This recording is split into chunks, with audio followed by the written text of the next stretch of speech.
Good morning, Kentucky chapter, and welcome to the 2022 annual but virtual conference of the IPMA-HR chapter in Kentucky. It is my pleasure to welcome our chapter president, Renata Simmons.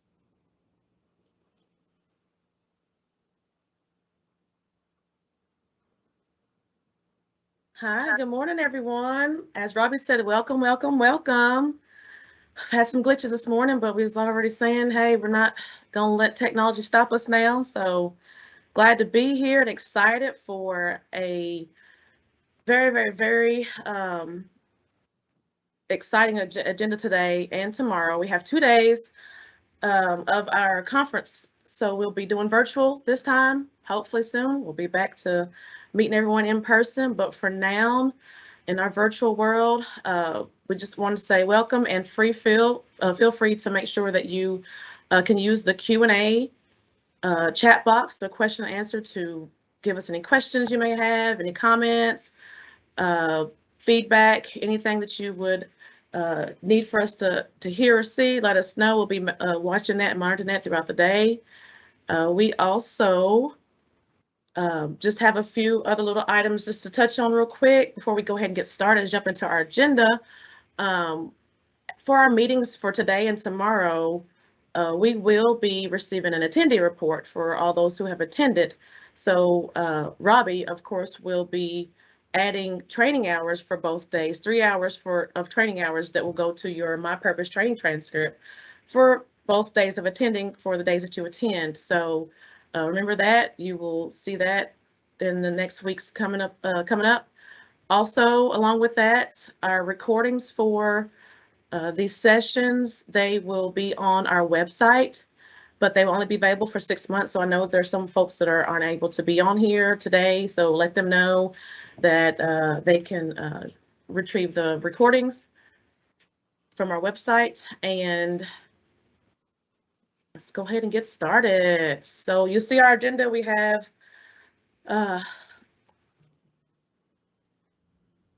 sponsor, KY Save 529, is going to be Joseph Wilcox. I'll introduce him in a second, but we'll have Colleen Elridge coming back to us today.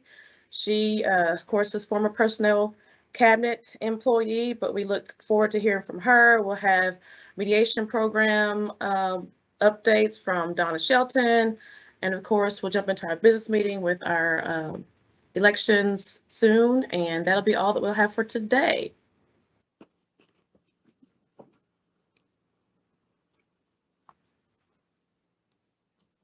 And of course, you'll see day 2, we have Kristen Scroggin coming in and our personnel cabinet updates. And of course, finishing out our other business meeting with our Walter R. Gaddis Award. And the guys from EEC will be coming and giving us some information regarding their Cabinet Leadership Academy.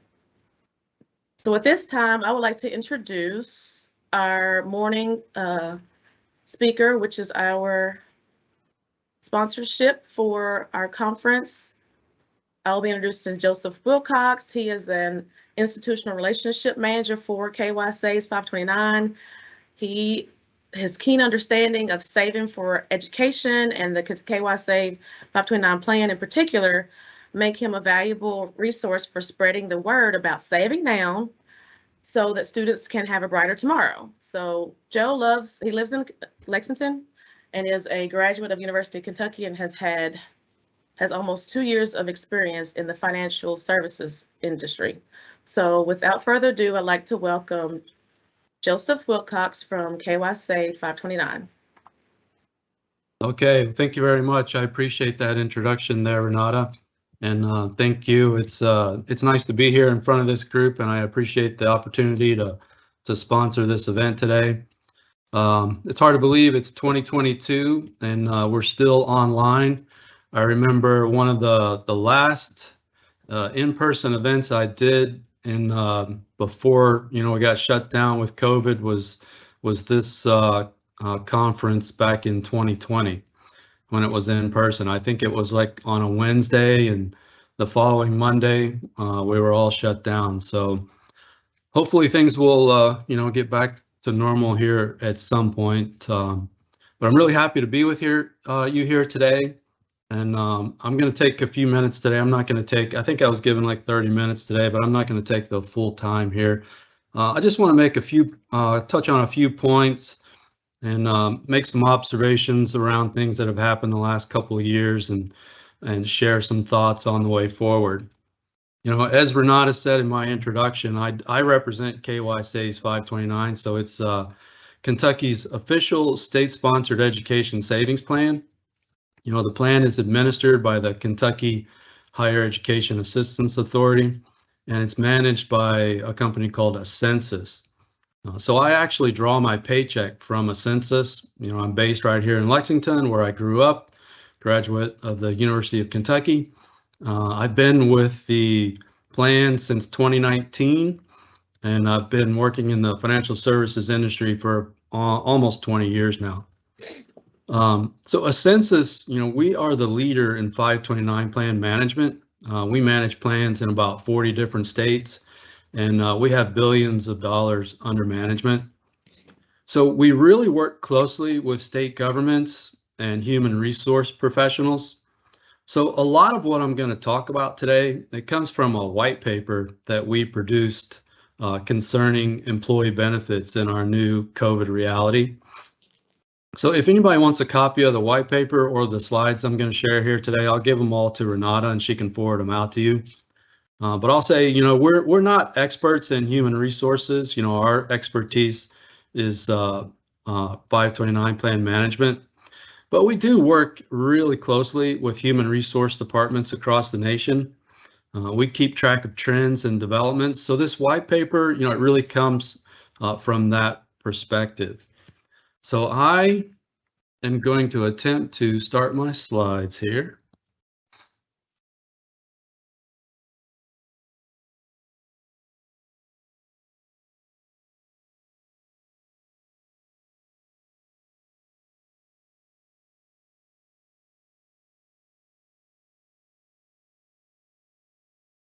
Okay, so it looks like our slides are up and running. So one thing I just want to jump in here and say, things are starting to get back to normal. We're not quite there yet. So I'd hate to call this our post-COVID world, because I know we still probably have a little bit of ways to go. I don't want to jinx anything either. But clearly, we all know there's a line between our lives before COVID and our lives after COVID. COVID showed us a lot about ourselves. We weren't prepared for such a shock. We didn't have enough savings. We lacked access to good health care. We wanted more flexibility to work the way we wanted and where we wanted. And so, since COVID, a lot of employers have taken notice. They've looked inwards and asked themselves, are we doing enough to help our people? How can we better support our people? So to answer these questions, employers have created a lot of new benefit offerings in this post-COVID world. They're giving their employees better access to mental health services. Telemedicine is something that's perhaps a new offering for a lot of people. I know it is for myself and my company. It was added just since COVID. I know at my company, they've beefed up mental health services, and there's lots more support around that. Caregiving services is something that's new. A more flexible work arrangement is something new. So employers have really responded to their employers' needs in this post-COVID world. So what we're really seeing now beyond COVID is more of a culture of caring. It's not that we didn't care about our employees before, but we have recognized areas that needed improvement, and we made changes and added benefits. So the reality was that during COVID, a lot of employees took a hard look at their employers, and they asked themselves, am I better off with or without my current employer? Am I happy with my current employer? Can I protect my family and give them the life that they deserve in my current work situations? And so we all know what happened, the Great Resignation. So a great number of your employees considered leaving their current positions, and perhaps many of them are still considering leaving their jobs, because in reality, we all work for ourselves, whether we own our own business or clock in for an employer. Our number one priority is what's best for me and my family. And that's what COVID really showed us. Employees are constantly making this calculation. But now they've reached a point where they're more emboldened. So now when the calculus doesn't add up, they leave, they resign. A study by the Society for Human Resource Management showed that 60% of employees believe benefits are directly related to job satisfaction. So in this new calculus where employees are saying my number one priority is not keeping my boss happy, my number one priority is me and my family, this also creates an opportunity for employers. It's a chance for employers to show they're listening and that they care. A family's biggest concern, I'd argue, is first, their health and happiness. And the next thing families care about is their children's future. And a third, I would say, is retirement. Those are probably like the big three. But from the moment we wake up to the moment we go to sleep, we're constantly aware of our children and whether we're doing enough to ensure their future prosperity and their happiness. So I would say one way to address a family's concern around giving their children a chance at happiness is a good education. So unfortunately, most families are not prepared financially to educate their children the way that they would like to. They really need help here. So historically, employers have stepped in to fill the needs of their employees. It's an ever-evolving benefit landscape. You know, way back when employers stepped in with healthcare, and then they came along and stepped in with retirement, with 401ks. So after COVID, it's been creating a flexible work environment and improving healthcare options. So I'm going to take kind of a leap here, and I'm going to say perhaps the next frontier in employee benefits is education assistance. So education benefits are ripe for expansion as employers see real advantages in talent acquisition and retention by being early adopters of these relatively rare but popular offerings. So 49% of workers say they would be interested in an education savings plan. So, I mean, this is an area where families are really struggling. Their kids, you know, they're way down with debt. An education plan, savings plan, is obviously not a cure-all. It's more like the difference between going overboard from a boat with a life jacket. At least, you know, when you're in the water with a life jacket, you have a chance, you can help yourself. So I kind of make that same comparison with an education savings plan. So an education savings plan just gives families a real lift, a real boost up, and helps them save more than they could potentially save on their own with just a regular bank savings account. So, you know, even if a family can only afford to save just a little bit, it can really add up over time. You know, with KY Saves, there's no minimums. Every dollar saved is one less dollar that has to be borrowed. The average saver with KY Saves 529 saves enough to pay for about 2 years of their children's higher education. So think about the advantage that really gives a young adult starting out in life, not being saddled down with nearly as much debt. So a lot of families, you know, they're able to save something for their children's education, but unfortunately, they're really doing it all wrong because they don't know about 529s. You know, they're putting the money in a bank account that pays them nothing, has no tax advantages, and no gifting or reward strategies that can boost their savings. So, you know, I spent a lot of time going across the state, talking to parents and doing workshops on 529s and introducing them to 529s. Kentucky is actually one of the leaders of states where their employees are talking about KY Saves 520, or talking about 529s in the workplace. And when I'm talking to parents, the number one thing that I hear them say is that they wish they had known about 529 plans sooner. Because even though our plan's been around since 1990, no one really knows about it. Very few people. I was just in Louisville yesterday in front of a group at Louisville Metro Government.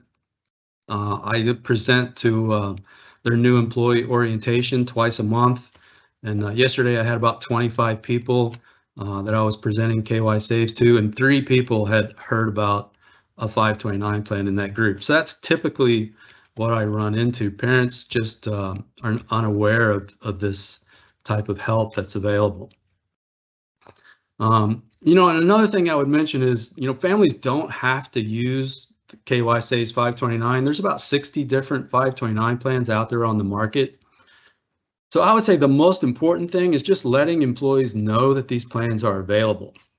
Also, debunking a few myths around 529s is really important.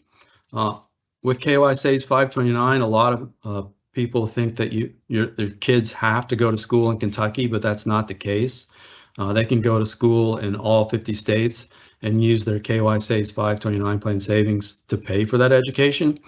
If their children do remain in state, they get more benefits, but they can go to school in all 50 states. Another common misconception is that you have to use a 529 to pay for a 4-year degree. but actually K through 12 private school tuition, vocational and career training. Those are also eligible expenses. So is room and board, fees and supplies, computers, books, grad school, law school, medical school, community college. So 529s are really flexible. So I'll just finish with this. Introducing your employees to an education savings plan can really empower them to better manage one of their most important financial goals. It also demonstrates a culture of caring at a time when it really matters most. It's a tool that you have right here at your fingertips, and one that studies show that at least half of your employees would welcome. So I'll just finish with that. If there's any questions, I'd be happy to take any questions.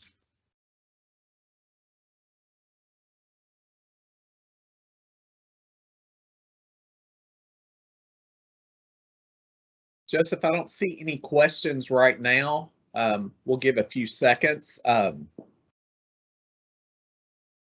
attendees are on a delay, so. Okay.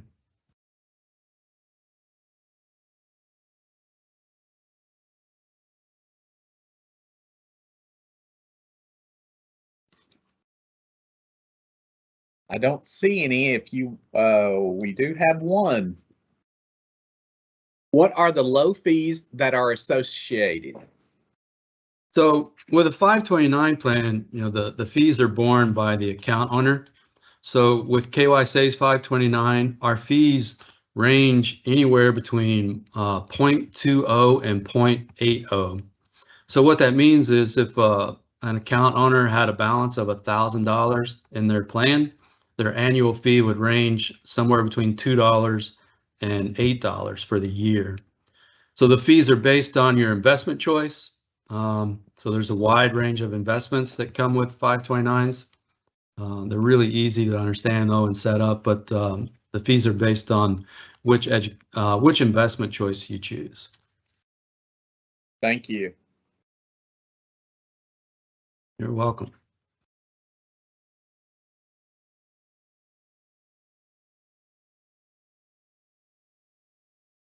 Okay, I think that's all of our questions. All right, so thank you very much. I really appreciate the opportunity to be in front of you guys here today. And I am going to go ahead and introduce our next speaker. So Colleen Elridge, AKA Coach Colleen's decade plus of human resource experience led her to being known as the Fixer. She's called to help organizations and leaders create better workplaces, productive teams, and aligned results. Her career in government focused on affirmative action, EEO, and diversity. She was a successful investigator of harassment and discrimination complaints and implemented strategies that resulted in more diverse and inclusive workplaces. She is the CEO of Be More Consulting, a boutique agency designed to support organizations in creating cultures of inclusion and developing women leaders. Her first book, Monday Morning Pep Talks, was named by Success Magazine as a top book for professional women. Colleen is the founder of Empower Her Conference, a women's leadership event that focuses on building women into leaders both at work and in their lives. Colleen has a bachelor's degree in cultural anthropology from Transylvania University, where she currently serves on the Board of Regents, and an MBA from Sullivan University. She loves yoga, her family, movies, and laughing. So thank you. Thank you, Joseph. I'm so excited to be here with you all today. It feels like coming home. I was talking to my husband about this last night, and I said, oh, it's so cool that I get to go back and be with so many people who had so much influence on my life. So I'm so excited to be here with you all. So I will tell you this. I want us to hang out and be friends. Those of you all that know me, you know I'm a pretty casual person. I have my tea, I have my water. I want us to chat, but I also want you to be engaged in this. So I don't want you to think that this is one of those that you're just going to sit back and kind of half listen to and maybe do some work. So with that said, I am going to share my screen and we will get going. with this talk about emerging on the other side. All right, so today we're going to talk about how to manage stress, how to celebrate success, and how to create energy. One of the things that I know, because I was with you all for so many years, is that sometimes you go to these events and you go to these conferences and it's about the work that you do, it's about developing skill sets. I want this session to really be about you and who you are as a person and who you want to be moving forward. But I like to start with this quote because it's one of the mottos that I live by, and that is, you are responsible for the energy that you bring into a room. You are responsible for the energy that you bring into a room. And so I want you to think about, what energy are you committed to bringing to our time together today and to your time at the IPMA conference? Do you want to be the person on the left that's drained and the Debbie Downer and the one no one really wants to hang out with? Or do you want to be the person that is bringing a high level of energy, a high level of engagement, and kind of your best self to this? What I would love to do is, if you could just put in the chat box, what energy are you committed to bringing today? Is it fun? Is it excitement? Is it I'm just here?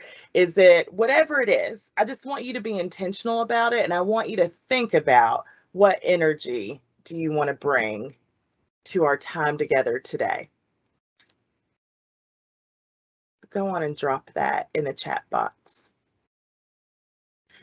As you're doing that, I want you to know that the energy that I'm committed to bringing today is an energy of engagement, an energy of excitement, and an energy of fun for our time together. We only have like an hour together, so I want to make the most of that time. All right, so let me tell you a little bit about myself. Joseph told you all a little bit about me. One, I really like this picture of myself, so that's why I include it in this PowerPoint presentation. You're welcome for that. But my main mission when I think about the work that I do is, how can I create a better work experience for people and a better life experience for people? I think those of us in HR know all too well the reality of the fact that people are bring who they are at work home and bring who they are at home to work. So if one of those two things is off, it can throw the other one off, right? And so I'm constantly asking myself, how can we make work experiences better for people? How can we make people's lives better? What are some of the tools that they need to do that? A little bit about me personally, though. You'll see my first husband, Justin Timberlake, who I'm not actually married to, unfortunately. He's just in my heart as my husband. And he's that important to me that he does make my About Me page. In the middle, you'll see my actual husband, Robert. We've been married 4 years now. I still really like him, which I think is a pro. And we will talk about like how challenging some of that was during COVID as well. Robert and I are very different people. I often joke, he's like the complete opposite of me, but somehow we managed to make it work. Oprah's my homegirl. She inspires a lot of what I do. You'll see my mom and my brother, two of the other most important people in my life. I love yoga, specifically hot yoga, and I love tea. Professionally, I think Joseph kind of hit all of that in my bio. But I love what I get to do. And I love, again, that I get to be with you all today, because a lot of the things that I get to do in the business that I own now, I developed those skills working with a lot of you all. I've learned how to do this work in government. So I am like such a pro-government person, pro-government employees, because I know exactly what it's like to be in that position, and I respect that work so much. But I do have an invitation for you. As I said at the beginning, I just need you to be all in for our time together today. I just need you to focus and be here for our time together and turn off the distractions for the little bit of time that we have. So today we're going to talk about 4 things. 4 things that I want you to remember for our time together. The first one is I, and all of this will make sense in a minute. The second one is yes, and thinking about all of the things that we have to be excited about. The third one is look out, and just trust that if we were together in person, I would be making you do all of this with me. And the last one is raise the roof. Raise the roof. So it's cheesy, it's corny, but I promise you by the end, all of this will make sense. So what are we actually going to do? We're going to reflect on the past 2 years. We're going to celebrate some of the accomplishments and achievements that you've had. We're going to talk about stress. We're going to talk about how to create energy. We're going to get excited about the future. And of course, we're going to have a little bit of fun. So when I think about the last 2 years and all of the things that have happened and all of the things that we have done, I feel like a lot of us were just like going about our business, doing our jobs, thinking about the future, making plans, and all of a sudden, 2 years ago, this is what happened. So it gets funnier, I think, every time I see this. So like about the fourth time, you're like, that's really funny, right? We're all just minding our business, and all of a sudden we hit the curb called COVID. We go flying off, and we have to figure things out. And the hard thing is, a lot of us have maybe fallen off things before, but this was like a collective fall. And we had to figure out how to work, and we had to figure out how to go grocery shopping. We had to figure out how to homeschool our kids. We had to figure a lot of things out. And we had a lot of balls in the air that we were trying to just keep afloat. And we're supposed to just act like everything's fine, everything's normal, right? And so I've been joking with people as I've been going back out and going back into companies and speaking at events that I feel like we're all feral cats right now. Like we're all trying to learn how to re-socialize, how to be with people again, how to be human again, right? Because we got comfortable kind of in our own little cocoon. And so I want us to just really pause and ask ourselves, like, how are we doing? But like, really, how are you doing? Not like what you would say to someone at the grocery store, oh, I'm fine. But like, if you just paused for a second, how are you doing? Because if we're honest, life has changed for a lot of us.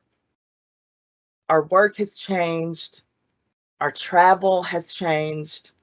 Our relationships have changed, right? I don't know if any of you all had this experience too, but I work from home every day.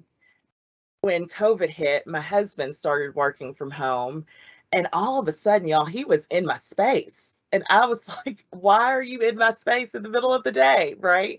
And so we had to learn how to negotiate space and time and be with each other 24/7. Right. And that's why I think it's important that I said I still like him in my intro, because I do still like him, but there were some moments that were really tough because I was so used to having my space and my time during the day. So that changed not just how we work, but it changed our relationship. Our grocery stores have changed, right? We see these issues with supply chain. Our home life has changed. Our schedules have changed. And it's a lot, like it's a whole lot of things that have changed. And it's okay to feel a lot of different emotions. I think all the time, I'm so thankful for the one-on-one time that I did get with my husband during COVID. But that doesn't mean that it still wasn't hard, right? Most of our relationship was long distance. And now all of a sudden we're in the same house at the same time, the same place, 24/7. And so it's okay to have a lot of different emotions about how you feel about these things. How are you doing? So I want us to take a minute, and if you have a piece of paper nearby, go on and just jot down a couple of notes. But I want you to ask yourself, what's working right now in your life? What's working right now for you? Maybe list 1 to 3 things that are working for you. And then I want you to identify what is not working for you right now. What are 1 to 3 things that you feel like just aren't working for you right now? And as you answer that second question, the third question that I want you to think about is, what, if anything, can you do to change it? What, if anything, can you do to change it? So the 3 questions that you're going to answer, I'm just going to give you a couple minutes. What's working right now? What's not working right now? And what, if anything, can you do to change it? Go on and jot that down.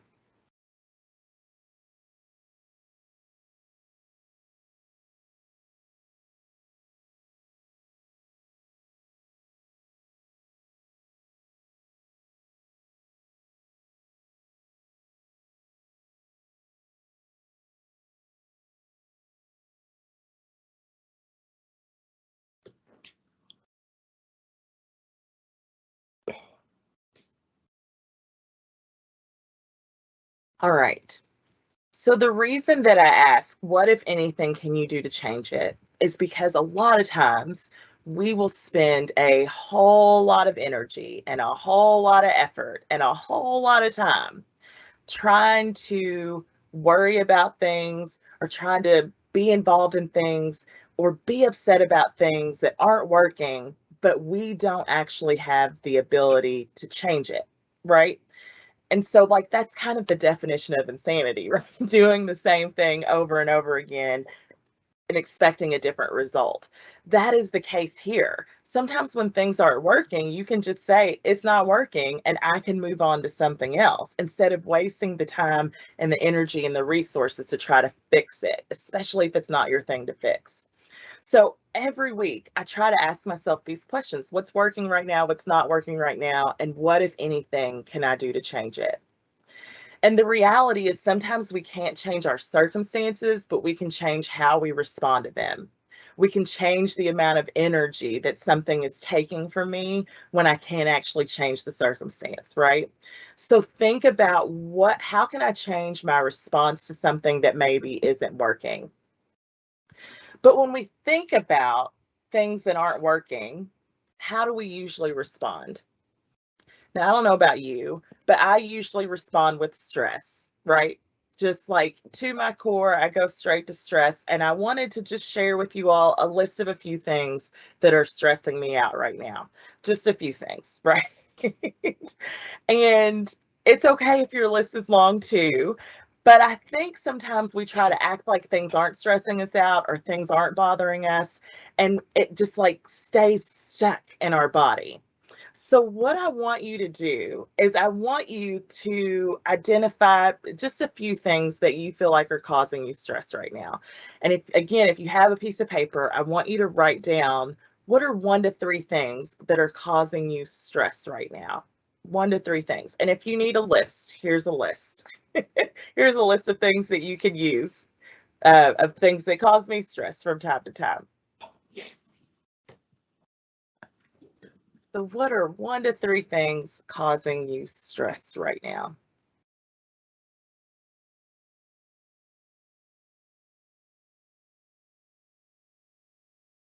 Now, just a disclaimer, if you are watching this with someone else, so someone else is sitting next to you and they are the thing that is causing you stress, please don't write their name down because that's just awkward and really uncomfortable for all of us and for them. So the thing that I want you to know is sometimes just the idea of identifying the thing that's causing you stress is so important. And I don't know about you, but there were days when I worked in government too, that I would go to my car during lunch and literally just be like, "Ah," right? Like, just let me like scream and get it out of my system, and then I can go back and get my work done, right? And that's not a bad thing. And I think sometimes we're so scared to show that emotion that we forget that just getting it out of our system is a positive. So if we were together in person, I would ask you to pick one of those things and just like yell it out, right? Just yell it out, get it off your chest, like go from like your gut and just get it out. And the reason for that is that release that you get from just like releasing it is magical, right? And so I want you to think, at what point today can I just go and like release this? And if yelling's not your thing, that's fine. a few other options of things that you can do. You can take that piece of paper that you wrote down the things that are causing you stress and you can rip it up, right? Those is just like a real good release of just ripping up that paper and throwing it away. And that symbolism of throwing it away releases it from you as well. But one of the key ways to lower your stress is just to acknowledge it. Become aware of the things and people and places that cause you stress.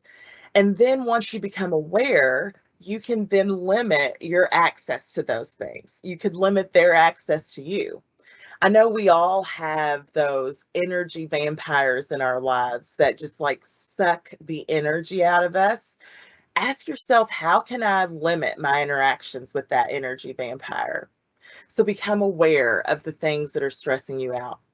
Recognize the symptoms of stress for you. So I often ask myself, what is like a level 1 stress in my body? What does that feel like?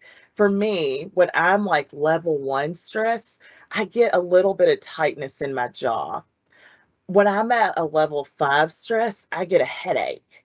When I'm at a level 10 stress, I can't get out of bed, right? So recognize what are some of the cues of stress in your body that you can start to recognize at the lowest level. That way you can do something about it then and not let it get all the way up to level 10. Plus, we know the closer that we get to 10, so I'd say 5 through 10, that's when we start taking our stress out on the people that don't deserve it. The people that are closest to us, the people that we love, the people that support us most, we end up taking it out on them instead of just dealing with the stress itself. So become aware and recognize those symptoms of stress. Of course, get it off your chest and then decide, what do you want to do with it? What do you want to do with this stress? Do you want to continue down the path of the stress? Do you want to release it? Do you want to change your circumstances? Do you want to change the situation? What do you want to do with it? And I often like to play this game with myself called What, So What, and Now What? What means, what is the thing that's stressing me out? So identify the thing that's stressing me out. So what? Why is this stressing me out? Why is this causing me stress? Why is this taking up my energy? And now what? Now what am I going to do? What am I going to do with this moving forward? How am I going to ensure that this does not happen again? And then one of the big things to think about when it comes to your stress is having a game plan. And there's a lot of talk about self-care, and I teach a lot of workshops about self-care because I'm a big supporter of it.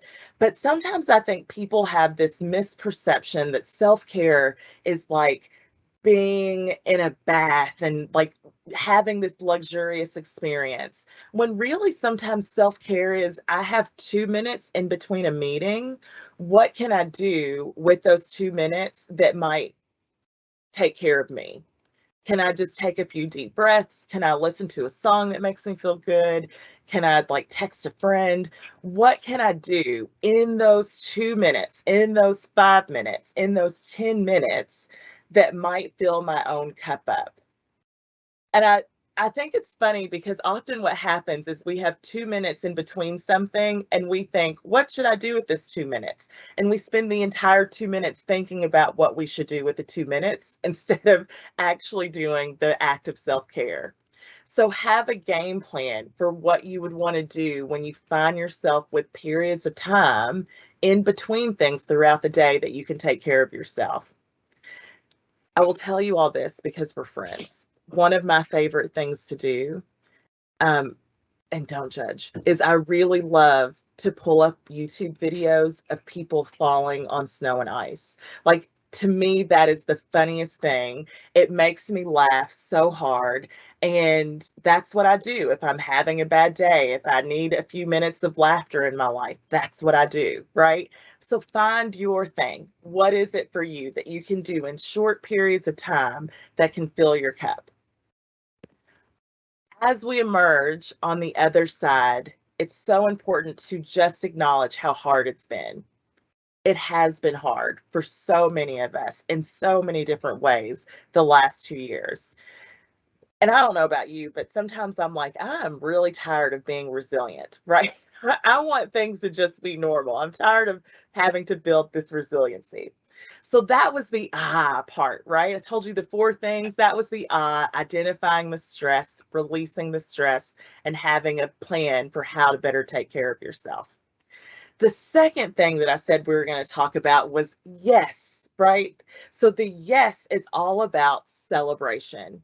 How do we celebrate the things that we've accomplished? So right now, I want you to think about the last 2 years and what have you done in the last 2 years that you're proud of? Where have you been innovative? Where have you kept going when maybe you didn't feel like it? What have you created that you didn't know was possible 2 years ago? And how have you grown? So I don't want you to overthink this, but I do want you to write down maybe 3 things that you have done in the last few years that you want to celebrate. And it could be professionally, it could be personally, it could be, listen, I just like made it here today, right? That's okay too. I'd love for you to write down maybe 2 to 3 things that you want to celebrate from the past couple of years.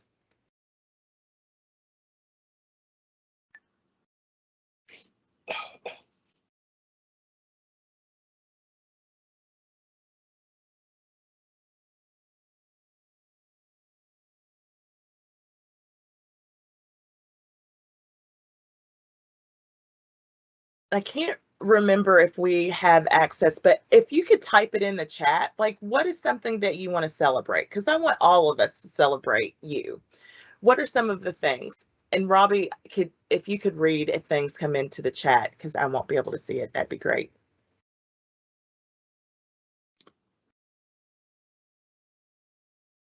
Uncertainty is the first one. Okay.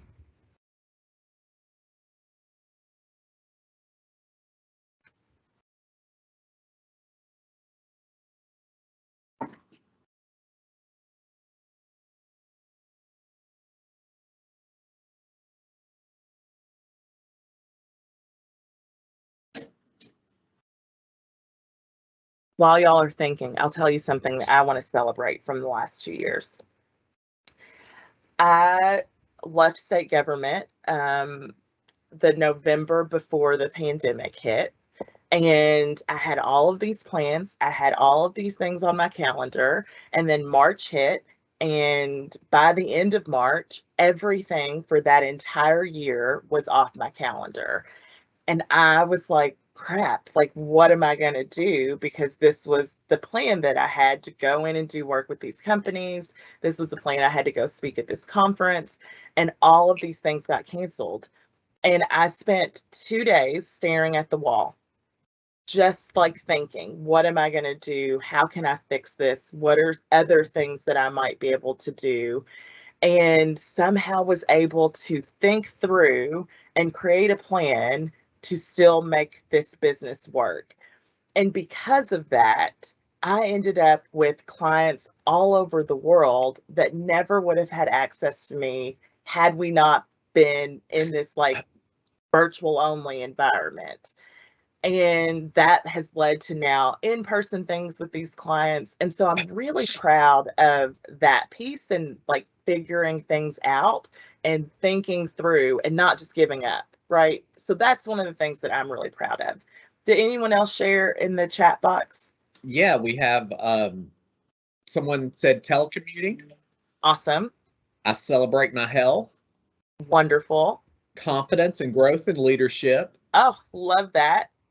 I celebrate employment, Yes. improved work-life balance. Work ends at 5:30 daily. Yes. Health, trying new things, finally understanding the joy of being home. Yeah. Yes, that takes a minute to get that, but right, being at home's good. And we That's have wonderful. someone that said they just started into the field of HR. Oh, wonderful, wonderful. So those are all amazing things to celebrate, right? A couple Go of ahead. more. Yeah, Embracing go ahead. the moments that matter and walking away from those that do not. I definitely wanted to get that one in there. Yes. Someone else said confidence and growth, better teacher. Yes. Y'all, those are so great. And here's the thing that happens is we have these accomplishments. We have these things that we've done. We've had these moments where we have persevered and we have been resilient, and we just skip over them. Like everyone does it, and everyone doesn't do that. And so I want us to learn how to celebrate big and small things in our lives. Why? Why is this important? Because when you celebrate, it reminds you of what you're capable of, right? It genuinely tells you, look at what you were able to do. Maybe you didn't know that you could do this, but look at what you were able to do. The other big reason for celebration is that it tricks your brain and it builds momentum. And so as you celebrate, it tells your brain, like, hey, look at, like, this is the result of what all that hard work that I did. So it tricks your brain to want to keep going. It builds that momentum up.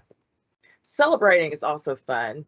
Like it's fun. If you do it the right way, it's a lot of fun to celebrate. And then lastly, why not? Why not celebrate the things that you were able to do, the accomplishments that you've had, the successes that you've had in your life?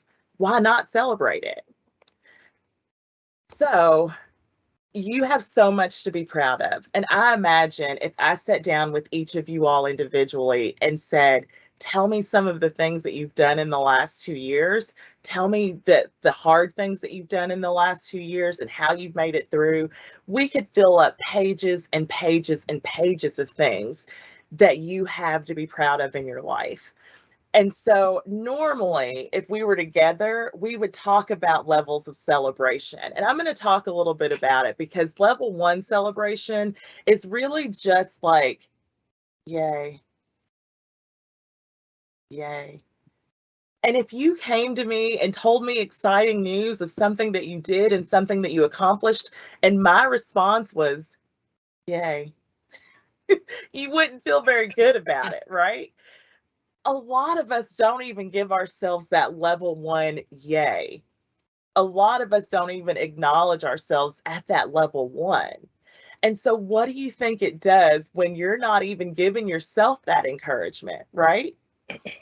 And so then if we move up to, let's say, like a level 5 celebration, level 5 is like high five, right? I'm so proud of you. Way to go. And that feels good.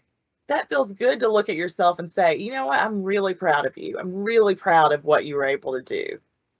Give yourself a high five, right? And then level 10, y'all. Level 10 for me is like Oprah just gave you a car, right? It's like run through the streets and yell and, cause a scene. You're so excited about it. And there are certain things in life that deserve that level 10 celebration. And I hope that you will find a way to give yourself that level 10 celebration. So what I want us to do right now, since we're not together in person to celebrate, is I want you to pick someone in your life that you want to celebrate with in person. It could be a family member, it could be a friend, it could be a coworker. And I want you to say to them, hey, I really want us to take a moment to celebrate like life or something specific. Would you celebrate with me? Maybe it's going to a dinner. Maybe it's having a glass of champagne. Maybe it's just like talking about how excited you are about whatever it is that you've accomplished. The key is to allow yourself to celebrate yourself and celebrate the other person. So I want you to jot down, who is the person that I'm going to celebrate with? You don't have to tell me. I just want you to write it down because I want you to make sure that you know the person that you want to celebrate with. And perhaps there could be some dancing like this involved too. I think that's always an appropriate way to celebrate. It's funny because one of the people that I often call when I have good news is my old boss from state government. A lot of you all probably remember Arthur Lucas. He is one of the first people that I want to call when I have really good news about something that's happening with my work or something that's happening personally, because he will celebrate me and will tell me how proud he is and will be excited about, good news. And so think about, who is that person for you that you want to be one of your first 5 calls when good things happen.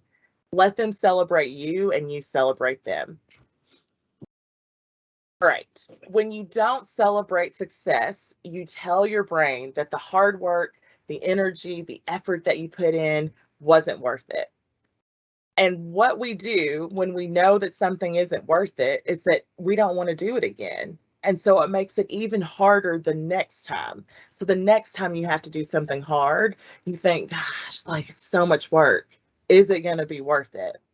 So celebrate. Tell your brain that it was worth all the hard work and the energy and the effort that you put into it. And the more that you celebrate the success that you have, the more success that you have to celebrate. That's just how it works. I didn't write the rules. I just live by, right? So the more that you celebrate, the more that you will see that you have things worth celebrating. All right. So we've talked about stress. We talked about, yes, celebrate. And now we're going to move on to look out. And look out is about having something to look forward to. Sometimes you have to be able to see beyond the present. Because if we're honest, sometimes the present just sucks. Like, sometimes the day is just bad. Sometimes the week is just bad, right? Sometimes the circumstances are just bad circumstances. And you have to be able to see beyond that, because if you're only stuck in the suck, that's all you're going to be able to see. And so in 2015, Harvard did some research and they found out that having something to look forward to, something positive to look forward to, reduces stress and boosts your mood. Sometimes something as simple as just thinking about the future can make you feel better in the present. Positive anticipation is such a powerful motivator, and planning for the future can help you combat the stress in your present day. The other thing that it does when you have something to look forward to is it allows you to be purposeful about your happiness. I have a friend, and a friend of mine, she's one of my closest friends. I asked her one time, like, what do you really enjoy? What's something that you look forward to? And she runs marathons. Now, I don't understand that, because that is truly not my ministry and not the gifts that God has given me. So if that is your thing, great. But she runs marathons, and she said, I'm just really looking forward to, like, the next 3 marathons that I'm running. And it shocked me, because sometimes I just need that reminder that the things that other people look forward to are the things that I would dread most, right? So having something to look forward to, it only has to make sense to you. That same friend also told me that she enjoys the process of planning a vacation more than she enjoys the actual vacation experience. So she loves to figure out where they're going to stay and where they're going to eat and how they're going to get there and the logistics of it all. Again, those things aren't fun to me, but that is what she looks forward to. That is the thing that, like, lights her up. And so it only has to make sense to you. Something to look forward to. So what I want us to do right now is I want us to take a few minutes and I want us to identify areas in our lives that we have things to look forward to in. So when it comes to, like, your physical health, what is something that you're looking forward to with that? An example for me, my family, we're going to Glacier National Park in July. And I'm really looking forward to moving my body by hiking through Glacier National Park this summer. What is something that you're looking forward to when it comes to your finances? Maybe you're going to hit a savings goal that you have. Maybe you're going to buy a house. What's something that you're looking forward to with your family, with your career, with your social life? So these are just some suggested areas, but I'd love if you could come up with a few things, maybe 3 to 5 things that you're looking forward to in the next year? And this is another place that I would love if you could share in the chat. What are some of the things that you're really looking forward to this year?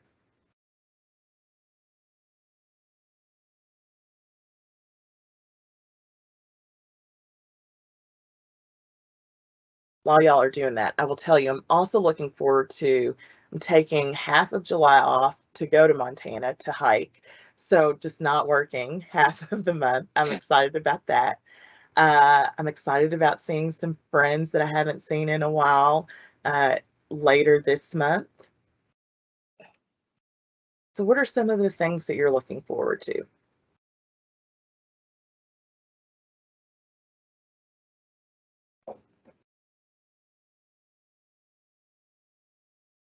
All right, we have paying off car loan, Yay! 2 planned trips with children, Always fun. possibly being able to retire, Mm. Yes.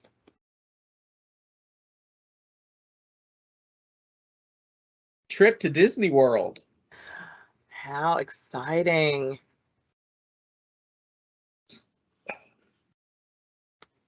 So many fun things. showing my horses in August at the Walking Horse Celebration in Shelbyville, Tennessee, and spending time with horse friends for 2 weeks. Oh, I that's so fun. probably could guess who that I is. could guess who that is too. One of 2 people that I can think of. Exactly. Cali in September, Wonderful. retiring from state government and starting next career chapter. That is also exciting. I think we forget sometimes that we do have all of these things to look forward to. And if you don't, then start creating things for yourself to look forward to, right? I'm constantly like, oh, I don't have a trip on the books. Like, let me schedule a trip because that's something for me to look forward to. Or even something as simple as a weekend binging all of the things on Netflix that I've been wanting to catch up on, right? I don't know if Tanya's on here, but Tanya understands me and understands how I love to binge shows sometimes. And so that is something that I can look forward to because my schedule is go, go, go. And sometimes I have to just say, in 2 weeks on Saturday, I'm doing nothing. I'm ordering pizza and I'm going to like spend all day watching the shows that I've been wanting to watch. That gives me something to look forward to, especially when I'm just go, go, go. And when I'm like, can I just make it to that Saturday? So identifying some of the things that you have to look forward to. All right, the last piece that I want to talk about is raise the roof. And I had to include this Snuggie clip because I don't know about y'all, but I actually love a Snuggie. It gets a bad rap, but truly, I love a Snuggie. So I want you to just like raise your hand if any of these things apply to you. Raise your hand if sometimes you just don't feel like it at all. Okay. Raise your hand if you have things to do, but sometimes you lack the energy to do it. Yeah. Okay. Raise your hand if sometimes you feel like you've lost some mojo. And raise your hand if you love what you do, but you still don't always love what you do. All right. So the reason that I ask those questions is because one, if we were together, I imagine we'd see a lot of people raising their hands for a lot of those. And I want you to know that you're not alone in these feelings of like, sometimes I just don't have the energy. Sometimes I feel like I've lost my mojo. Sometimes I just don't feel like it, right? Like sometimes I really just want to like lay down and take a nap and not hear from anyone. And that's okay. Some of this is about how do we create energy for ourselves to do the things that we need to do. And so I want to share with you the number one strategy to get more energy. The number one strategy is to create a demand for physical energy in your body. I know that sounds weird, but if your body doesn't know that it needs to create more energy based off of the cues that you're giving it, it will not create more energy. It's not going to spend the resources to create more energy if it doesn't have to. So you have to create a demand for physical energy in your body. If you sit all day, your body sends a message to your brain that it doesn't need to create more energy. But if you create a demand for more energy, your body will make it. Now, I don't know about you, but I know that this was me at 2 o'clock every day when I worked in state government, because sometimes I was just like, why is this phone ringing? Why are these people emailing me? Why are there so many questions? Right. And I would find myself just like sliding down in the chair, and all of a sudden I looked like this woman at 2 o'clock, right? 2:30. I kind of looked like this. And I'd need a Coke, or I'd need a snack, or I'd need something to kind of give me more energy. Luckily, when I worked with Arthur, though, he'd be like, let's go for a walk. He knew that if you create a demand for physical energy in your body, that works across the board. And so one of the ways that I'd like to create a demand for physical energy, again, it is really cheesy, it is really corny, but if you stand up and you get your hands above your heart, it sends a message to your brain that it needs to create more energy. Now, what I like to do is, it's weird to just kind of stand with my hands above my head and my hands above my heart. So I just like pump my arms and I raise the roof, right? It is so cheesy. And like, if anyone walked by and saw me literally just like sitting down raising the roof, they'd be like, is she okay? And maybe I'm not. But that act of raising the roof helps create more energy in your body. You could do it for 20 seconds and all of a sudden you're going to feel different. It's truly the act of standing and changing your physical state that creates the demand for more physical energy in your body. Now, we are big Office fans in my house, so I always like to include Office humor when I can. And that raised the roof, like they knew what was going on. They knew what was up. It was probably 2 o'clock and they were like, let's get more energy and raise the roof. So imagine that no one's watching you right now. And I want you to like give yourself like 10 seconds of just raising the roof. Like literally, no one is watching you right now. Raise the roof. We got it. You got to just raise the roof. Create a little bit of energy for yourself. Create a little bit of energy for me as we wrap this up. This is all you need. Just a few seconds of this. That's it. So, why is it so important? What do you think that you create with the energy that you bring to the work that you do? What do you create with that? What are the outcomes of that? I'd love if a couple of you all would share in the chat box. What do you do with the energy? What is the result of the energy that you bring to the work that you do?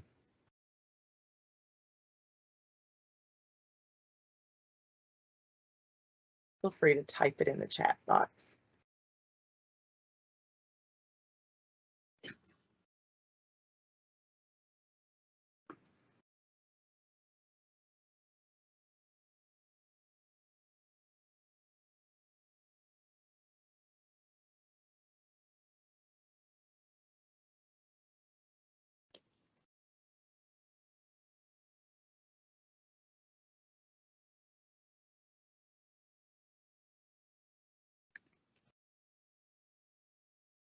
Any ideas?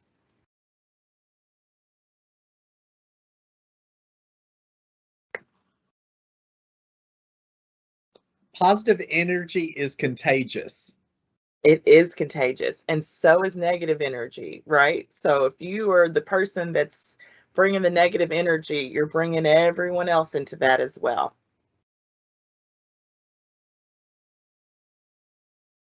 I think about with the energy that you bring to the work that you do, you serve the Commonwealth of Kentucky. That's a big job and a big responsibility. Enthusiasm. Yes, Absolutely. Enthusiasm in the work that you do, right? Having that energy creates enthusiasm for the work that you do and as a result of the work that you do. Humor. Humor. Yes. Humor is also a good outcome of the energy that you bring to the work that you do.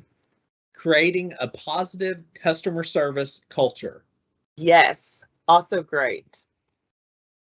I get more done and my mood is better. Yes.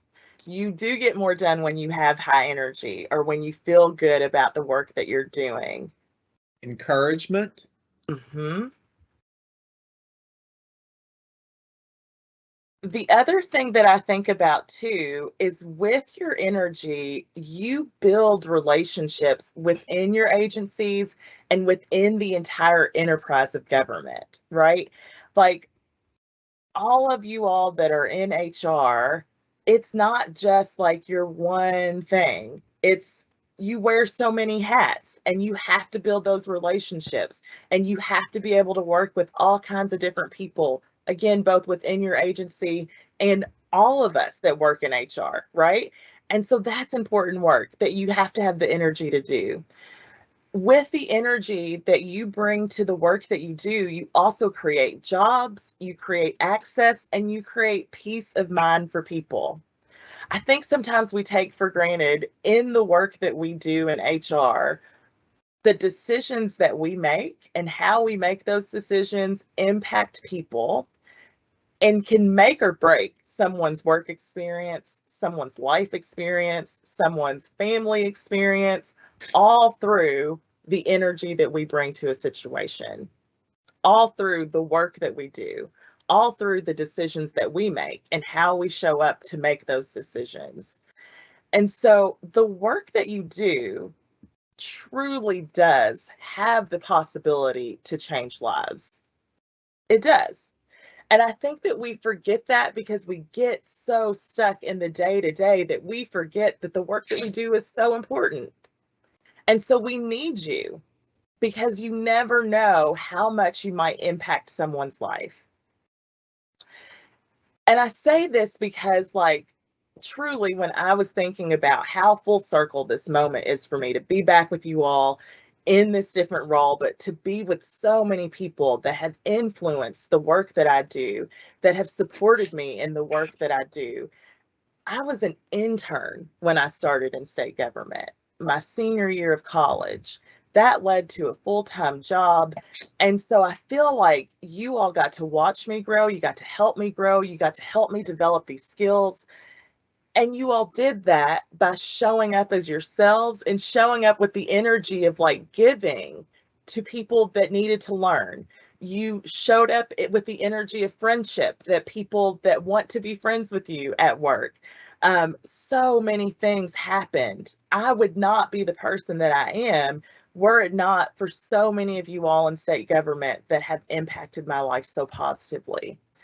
So I don't want you to take for granted how important it is for you to be you and for you to show up with that energy, because there's another Colleen that's starting state government that needs your help, that needs your support, that needs your guidance, that needs your friendship.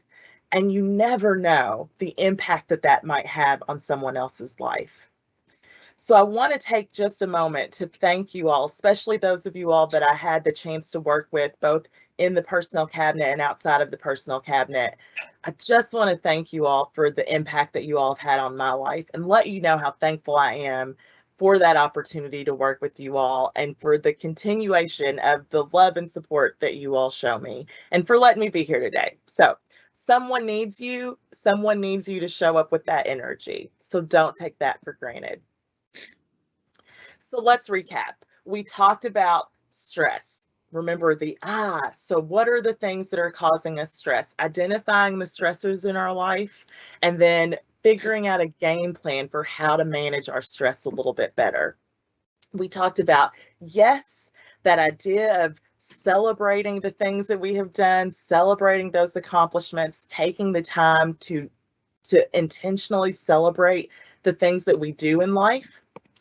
We talked about look out. The idea of having something to look forward to, always having something on your calendar that you can look forward to that gives you that energy, especially if you're having a bad day. And lastly, we talked about raising the roof. I'm just going to be the corny person raising the roof all day. But we talked about how that creates the energy and the ripple effects of what your energy does. The importance of the work that you do and the energy that you bring to the work that you do. The last thing that I want us to spend some time talking about is I never want to leave a workshop or a training or a keynote with anyone without you thinking through, now what? What am I going to do with this, right? Because yes, we laughed. Yes, we had a good time. Yes, we had a conversation. But what is one thing that you want to do differently? One thing that you want to start doing? One thing that you might want to stop doing? What is one change that you want to make based off of something that we talked about today? And I'd love for you to write it down and share it in the chat box, if you will. But what is one change that you want to make?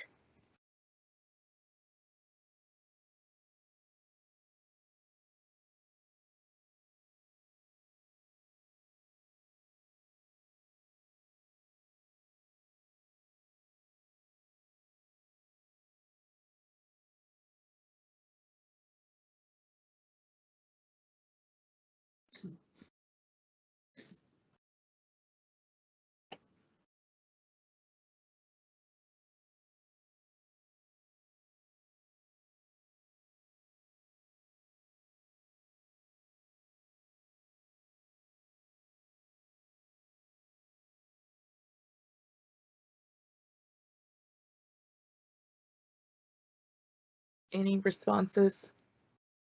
Not yet. I'm sure they'll be coming in any second. I know there's always a delay, so no worries. Regardless of work culture, current circumstances, to stay positive. Good. Celebrate success more instead of just moving on to the next thing that needs to get done. Oh, yes. That is one thing I wish we could all like tattoo on our foreheads, right? Celebrate success more, because a lot of us just move from thing to thing to thing instead of pausing to celebrate. Great. Create more energy. Start taking walks again. Wonderful.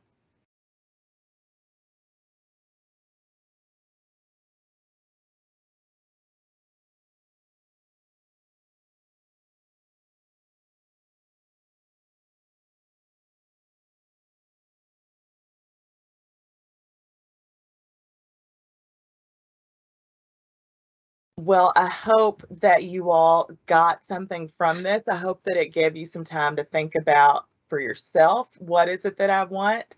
When I think about having something to look forward to, one of the things that I often think is, could you imagine how fun it would be if we all had at least one thing a month on our calendar to look forward to? Or how crazy it would be if we all had one thing a week to look forward to? So as you're going about your life, as you're moving on to the next thing, I want you to just like try to be more intentional with how you show up and with the things that you do. So last but not least, I'd love to share just some information about how to contact me. If you have questions, and we're going to open it up for other questions, but these are the best ways to reach out to me. The website is just coachcolleen.com. You can email me at colleen@coachcolleen.com. I post on Instagram and Facebook every weekday morning a motivational message. So you can go and find me at Coach Colleen on Facebook and Coach_Colleen on Instagram. And lastly, I know several of you all do get the Monday morning pep talks that I send out every week. It's a free pep talk that I send directly to your email. This week's theme of the pep talk is about listening and building community. So I try to think about things that are going on in the world, or things that people are talking to me about, that clients have talked to me about, or even sometimes things that I need to hear myself. And I send out just a short motivational message every Monday.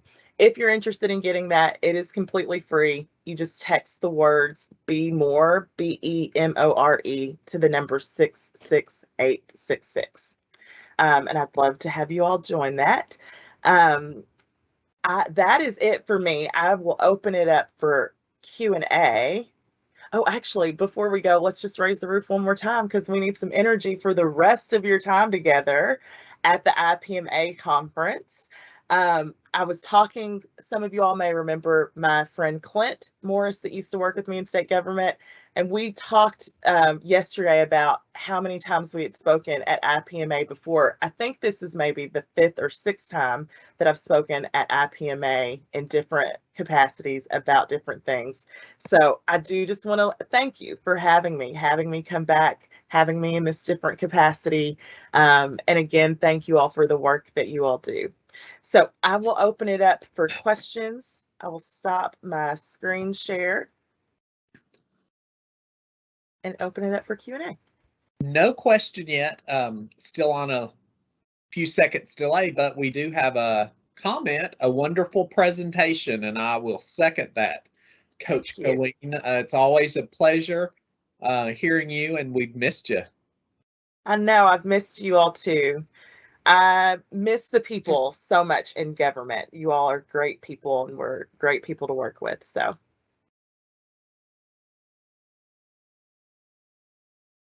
we'll give a few more minutes to see if any questions come in.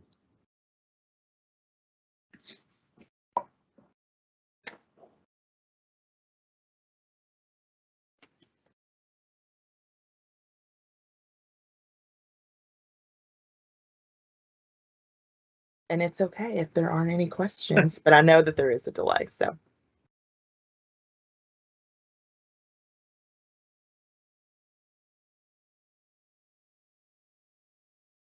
So we do have a comment from Tina. I think we know who that is. Yeah. So good to see your face and hear your amazing coaching. Yay. Thank you, Tina. Very helpful information. Thank you. There is a question now. Do you have a podcast? I do not have a podcast yet. I have a title for a podcast. I have artwork for a podcast. I just haven't had time to sit down and record a podcast. But I think it will come out like second or last quarter of this year or first quarter of next year. It will be called A Shot of Cocoa, for 2 reasons. 1, my nephews call me Coco, and 2, Coach Colleen Coco. So, and I'm so excited about it. I just have not had the time to actually like sit down and do it. So it's coming soon. Well, very good. When you do have that ready to go, if you'll share that with me, we'll be glad to share that on our Kentucky IPMA-HR website, the link to the podcast. Absolutely. Absolutely. Have a comment here. We'll remember to be intentional. Great. I can't be there for others if I don't take care of me. Mm-hmm. Yes. I often think we forget that if we don't take care of ourselves and we're operating at 10%, we're giving people like the worst 10% of us, right? Not the best 10% of us. So that's why it's so important to take care of yourself.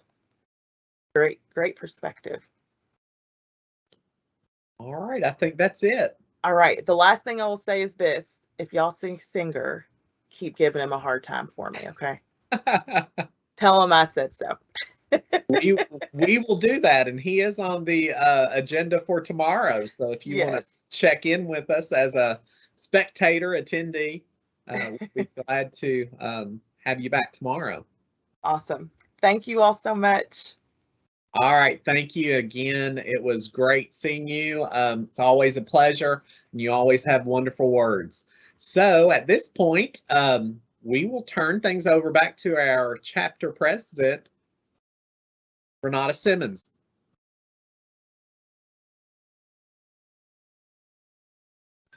Colleen. Oh my goodness, girly. That was awesome. I thoroughly enjoyed it. Am I still muted? No, you're good. Okay, it says I'm muted. Anyway, I just wanted to tell you thank you for agreeing to be our speaker today. I know that we all probably enjoyed that, even though we can't hear from the others out there, but I know that we will still hear from people. That was an awesome presentation. I just thinking back to GMMTP when you were our leader and having to do those was it the public speaking things. It's so funny you talk about Singer, because Singer is also why I'm here today, encouraging me to step out for leadership. I like to do the behind the scenes stuff, but like you said, looking back on things you've accomplished, and this past year has been challenging being a leader for the chapter, and it being by way of virtual. So it's made it a little bit easier because it's not so much pressure being in front of everybody, but at the same time, it's still tough because it's a lot of work and you want to make sure you do a great job, and you got to do all your work at the same time, your normal work. But you inspire so much of us in what you do and the work you did in a short amount of time. I was able to work with you together. So we appreciate you. We thank you. And at this time, I'm not sure, I know we kind of talked about it, Colleen, but we had a giveaway. Yes, I can totally do books. So we're going to use our Wheel of Names, and that Wheel of Names is going to have the names of paid members that we've had for this current 2021-2022 year. So this Wheel of Names will wait for Robbie, and he will spin it, and we will see who will win it.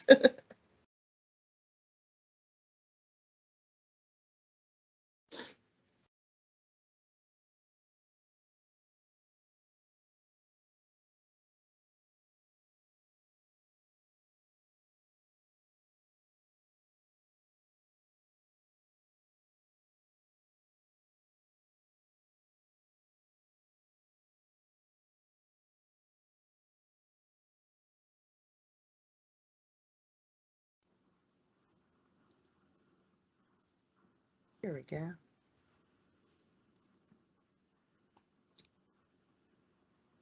All right, are we ready? All right, let's let her be.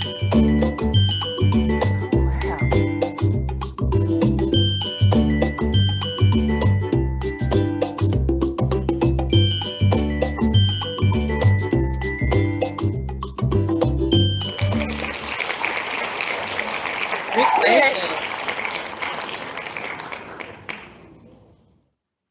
I know him. So congratulations to our winner, Rick Davis. Is Rick still at the personnel cabinet? Because I can mail the book there. He is. Okay, perfect. Yes.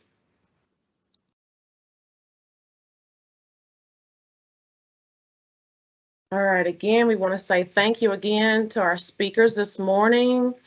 We appreciate you and the information you've given us, and hopefully everyone has gained something and learned something today to take with them to be energized, at least throughout the rest of the day. And starting on, I mean, I know I forgot to mention it earlier, but with our theme, Thriving on the HR Path Forward, it's so important that we move from the past couple of years that we've had to deal with and have to keep trucking to move on.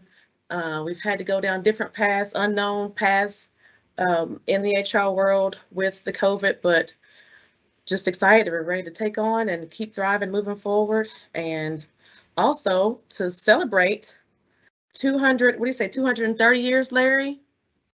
We'll say happy birthday to the Commonwealth of Kentucky when they come into existence. So was it June the 1st, 1792? We'll say happy birthday, Kentucky. So that's happy birthday to everybody today. So we are all Kentucky. We're all Commonwealth of Kentucky. and we will take a short break. I know it's early. We're still like 15 minutes early, but let's see. Robbie, do you want to go? Yes, we will be on break for 15 minutes. We will start back with the next session at 10:45. Okay. All right. Thank you, guys, ladies and gents.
Welcome back, Kentucky chapter. Hope you enjoyed a wonderful first part of our first day of the 2022 annual but virtual conference of the Kentucky chapter of IPMA-HR. It's my pleasure to now introduce immediate past president Larry Gillis to introduce our next session. Larry?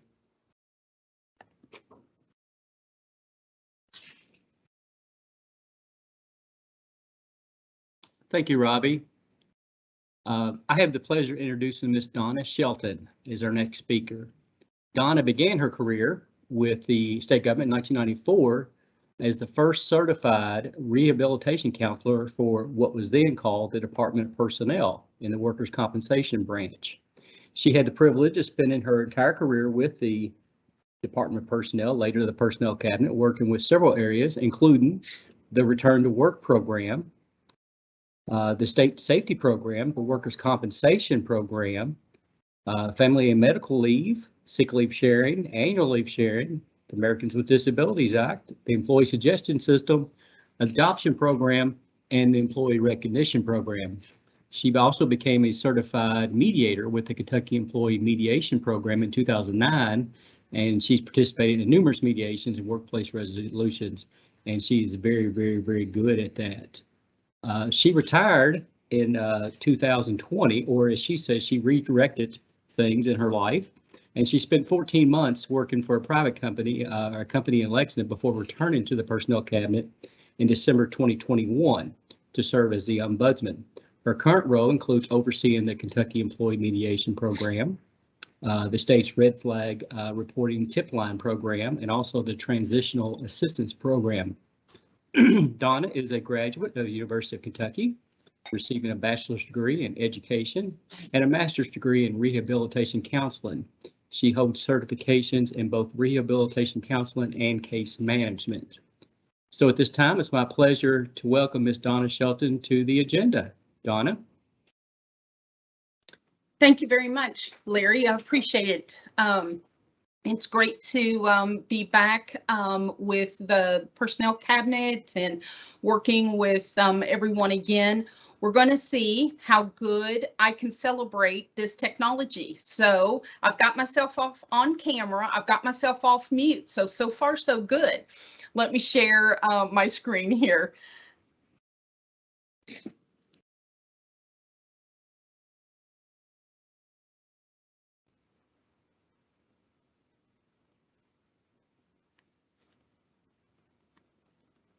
Hang on, we're going to celebrate just a minute.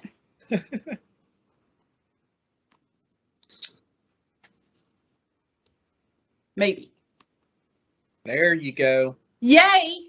And I think I did the included the computer sound as well. So Donna, I think we can celebrate and knock all of those off. So that's great. Thanks so much for letting me participate today in the IPMA. I've spent many IPMA conferences learning some wonderful things and having some great time to get together and fellowship and just talk with each other and learn from everyone. So I really appreciate the opportunity. As Larry said, I joined the Personnel Cabinet in December of 2021 and as the Ombudsman, and one of those roles and tasks was to and is to coordinate the Kentucky Employee Mediation Program. I am very honored to be working with the mediation program because I know the role, I know the importance of the mediation program and how successful folks' career can become once they move through and move forward from little issues that they may have with their coworkers or supervisors, etc. When we talk about the mediation program, you know, many years ago, the Personnel Cabinet at that time realized that there could be hopefully an area to help employees and supervisors and agencies with conflict instead of completely going directly to the personnel board for appeal, etc. And so they developed the mediation program. But what happens is, as you know, in life, there is no way that we can go through life without some kind of conflict. And when we talk about conflict, we're just talking about opposing wishes, opposing needs, those internal demands that one person wants something their way, another person wants it their way, and how can we resolve that kind of issue? We're looking at, you know, somebody's maybe doesn't have enough information, which might cause conflict. They may have incorrect information, which certainly will cause conflict. Perhaps interests are competing. There's actually different values that set forth. And so all of these have a way of leading to conflict, which is something that we see often in our mediations. We look at, you know, we have discussion regarding relationships between coworkers, supervisors, and employees about the trust or respect. Sometimes there's issues about processes that because perhaps things have not been communicated to individuals well enough. And so there becomes issues with that process. A lot of times there's turf issues. Maybe somebody believes that they are the ones to run this process and somebody else is encroaching upon that, and that can cause conflict as well. There's differing perceptions on how work is to be done, and that can cause conflict as well. And then there's always the control and status and the power that folks sometimes believe that they have because they have certain control. So it's always a tug and war of, this is the way I want to do it. We're going to do it my way. No, we're not going to do it my way. We're going to do it this way. And all of that can cause conflict, which leads to how can we resolve conflict? That's a main issue. How can we do that? Well, one way is you can call the ombudsman.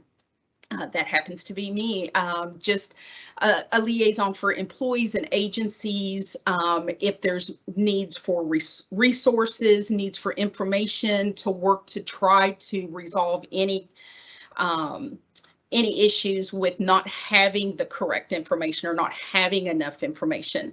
There's the red flag reporting, an anonymous online tip line that services folks within and outside of state government as well. And that's overseen, as Larry mentioned, here in our office as well.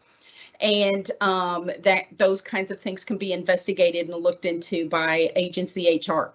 There's the grievance process that is discussed and explained in 101 KAR 1375.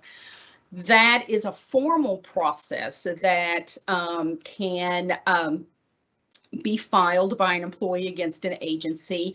It allows some serious matters to be resolved through that formal structure. And then, of course, there's the personnel board appeal. Employees who have been dismissed or suspended or demoted or otherwise penalized, they can, of course, file an appeal with the personnel board. And I should say, there's the Kentucky Employee Mediation Program. We are structured and regulated by 101 KAR 2230.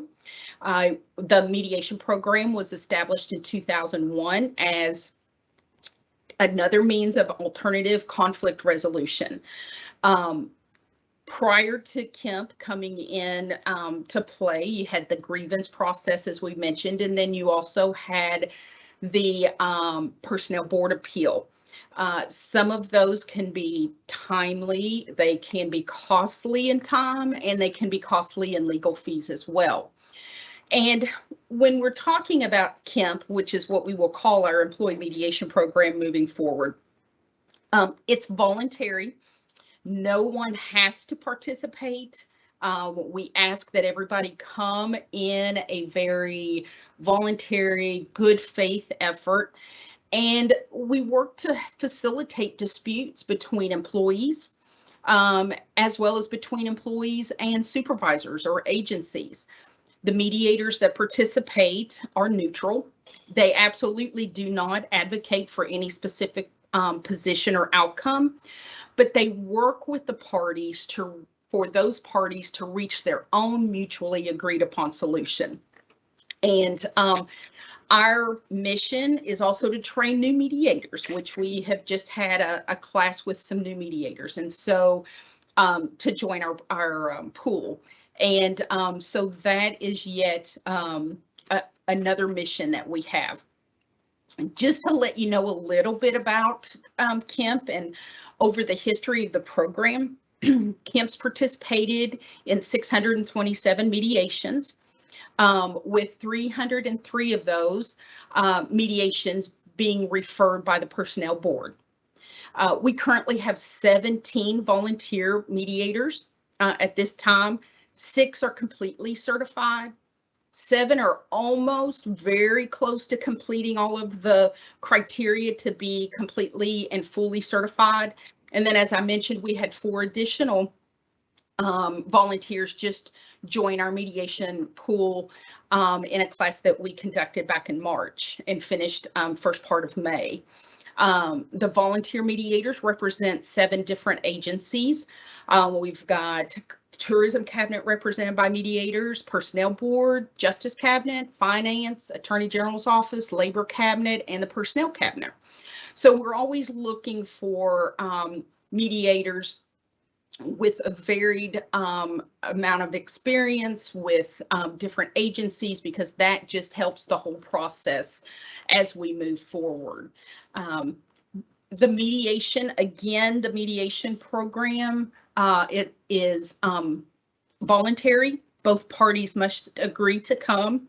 We don't twist arms, and we don't pull people coming kicking and screaming. If you're interested in coming to the mediation process, it is voluntary for both groups. When we talk about mediation, it's really a self-determined process, because what happens is 2 parties come together, the parties determine a solution, and then the mediator's role is to be there to help facilitate a decision. The decisions are not something that the mediators come up with.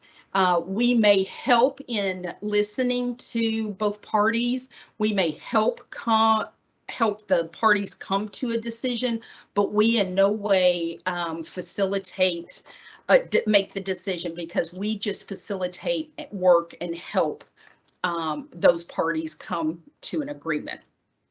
So what I'd like to do is just spend a little time talking about the mediation program as far as an overview, what to expect if you come to a mediation.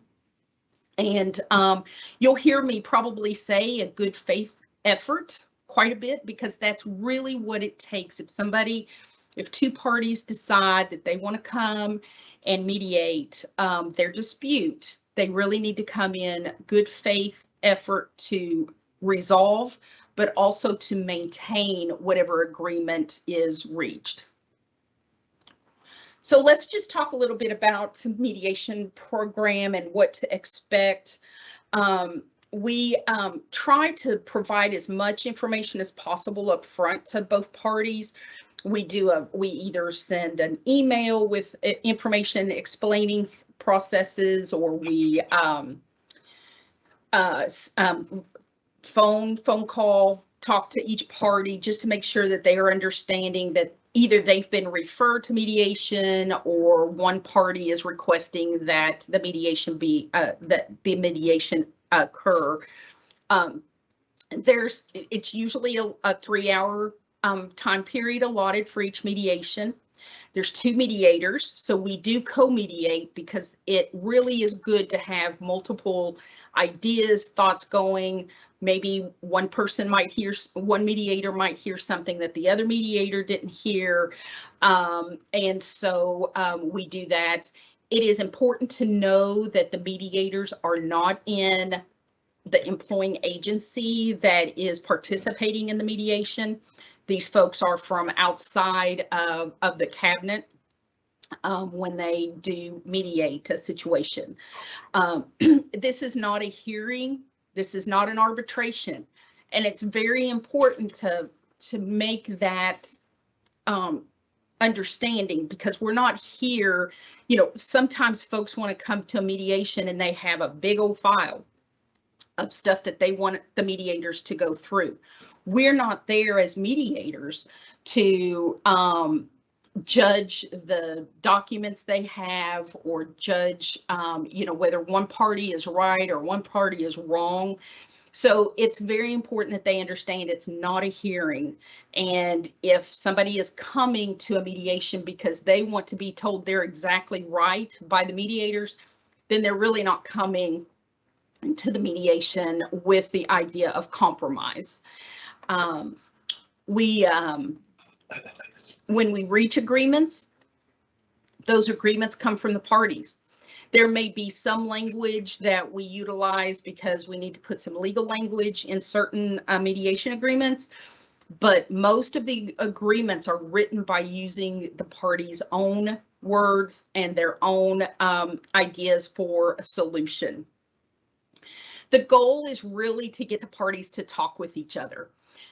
Not through each other, but to each other. And there's a big difference on that. So typically, there are times you come into a room and you're ready to mediate and you can feel the chill. It may be 87 outside, but it's certainly 32 below zero inside.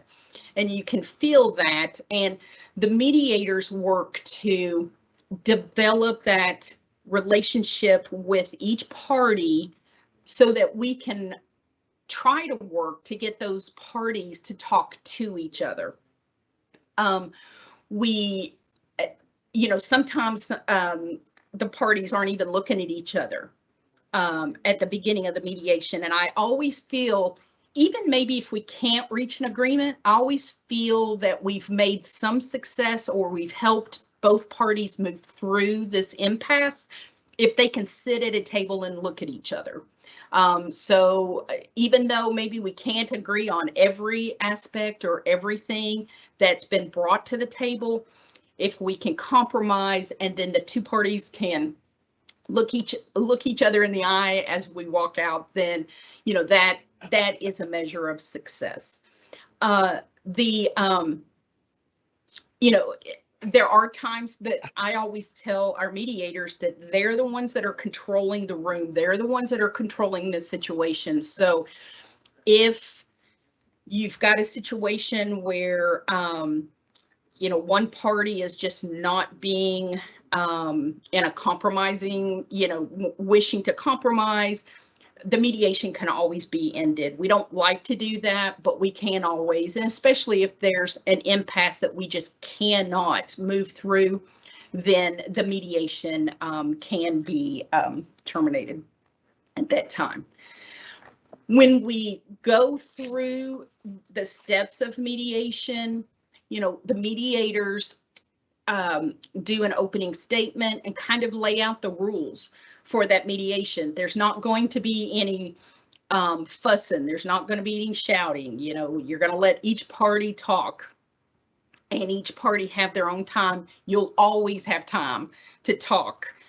So don't worry about that. We let each party tell their side of the situation, and we hope that they're as open and as honest as possible, because we know sometimes that can be uncomfortable, but that's the only way sometimes to get to the end of the issue, excuse me, and try to come up with a resolve.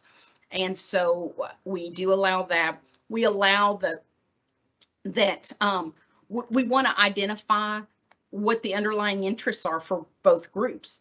What are you wanting to get out of this mediation? And a lot of times that's a question that we ask right out and open to everybody. What is it that you want to get out of this mediation?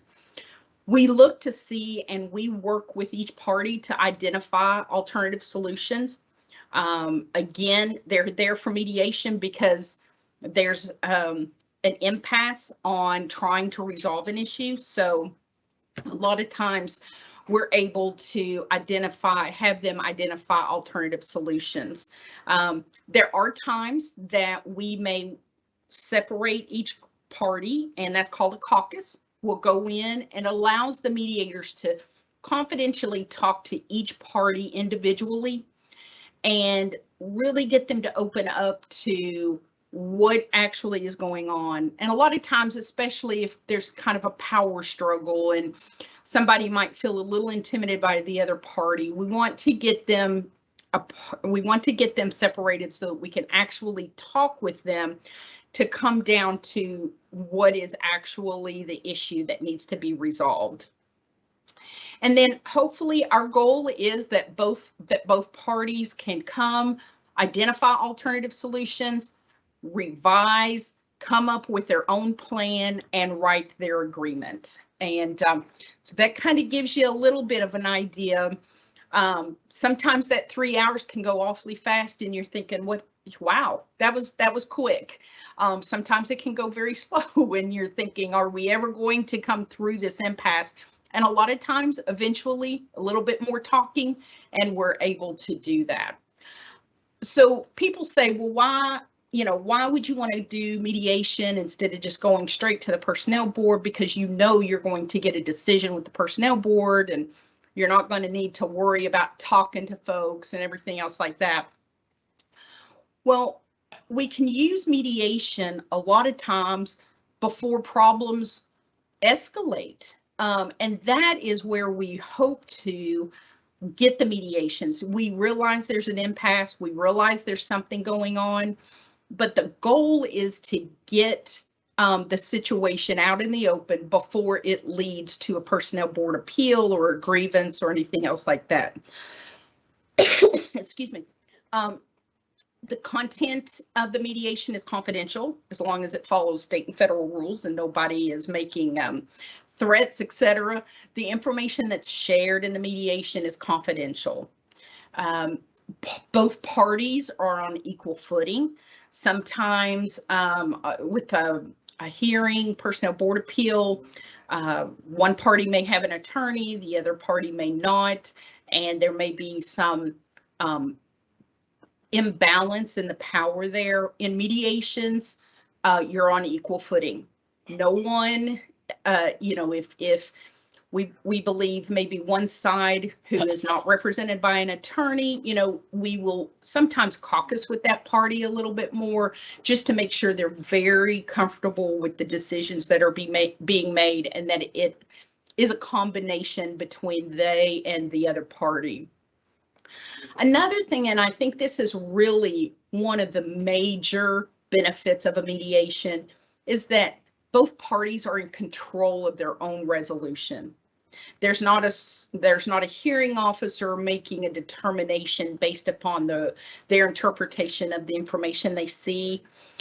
Each individual participating in this mediation, they are the ones that are in control of their own resolution. So a lot of times we talk a lot about that, is that you can either come together, work together, and come up with your own resolution, or have a third party make a decision for both of you. And a lot of times we've seen where we've had mediations, and we do a follow-up evaluation to let folks tell us how they feel about the mediation. And a lot of times we've gotten very positive comments because the parties are working better together, the communication has increased, and they understand what needs to be done in order to make a successful work site and working area. A lot of times, as in a mediation, we're able to separate emotional issues from factual issues. So someone may be very upset about a situation, but when you break everything down and you discuss everything, it really is based upon the facts that they see And sometimes they will say, oh, I see that now. I understand that now.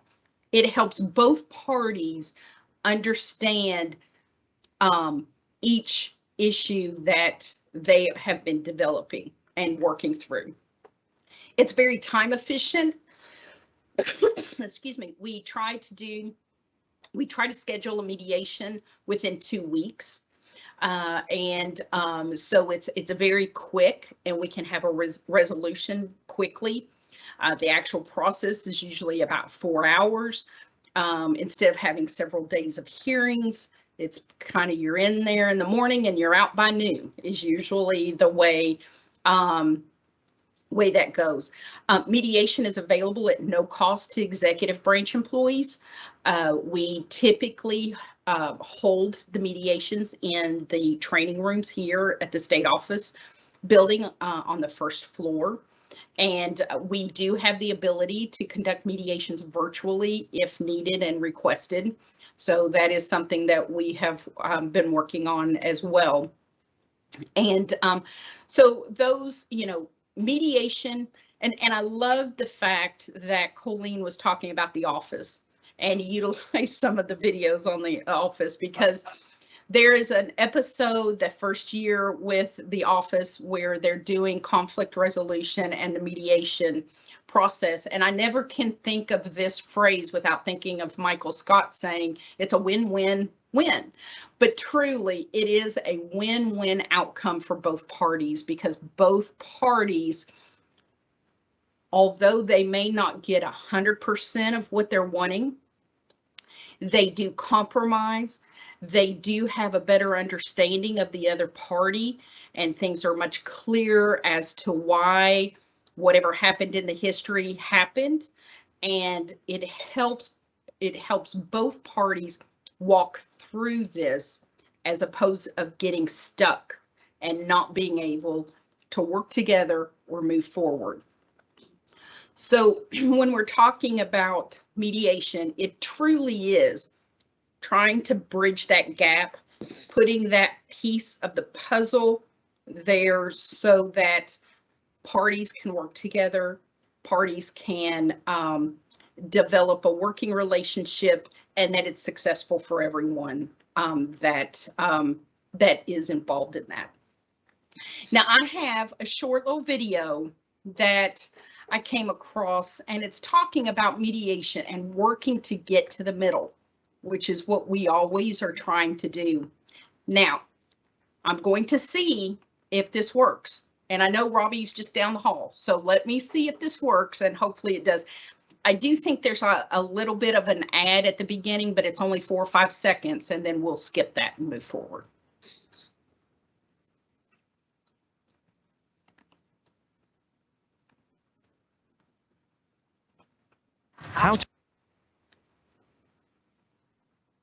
Don't know what the ad's about. We'll move on. Can you see that, Robbie? Yes. Okay. So I have 2 confessions to make. One is, though this is a TEDx on mindfulness, I have an incredibly unquiet mind. If you're familiar with the concept of the monkey mind, where your thoughts careen about your head as if from tree to tree, I got the Planet of the Apes all up in here. I have a simian dystopia making mischief in my head constantly. So mindfulness does not come easy for me. And I'm in a profession called mediation, which, though it is 1 letter away from meditation, finds itself very often at odds with this idea of being here now, when we try to help people move forward in their problem solvings without making judgments or decisions.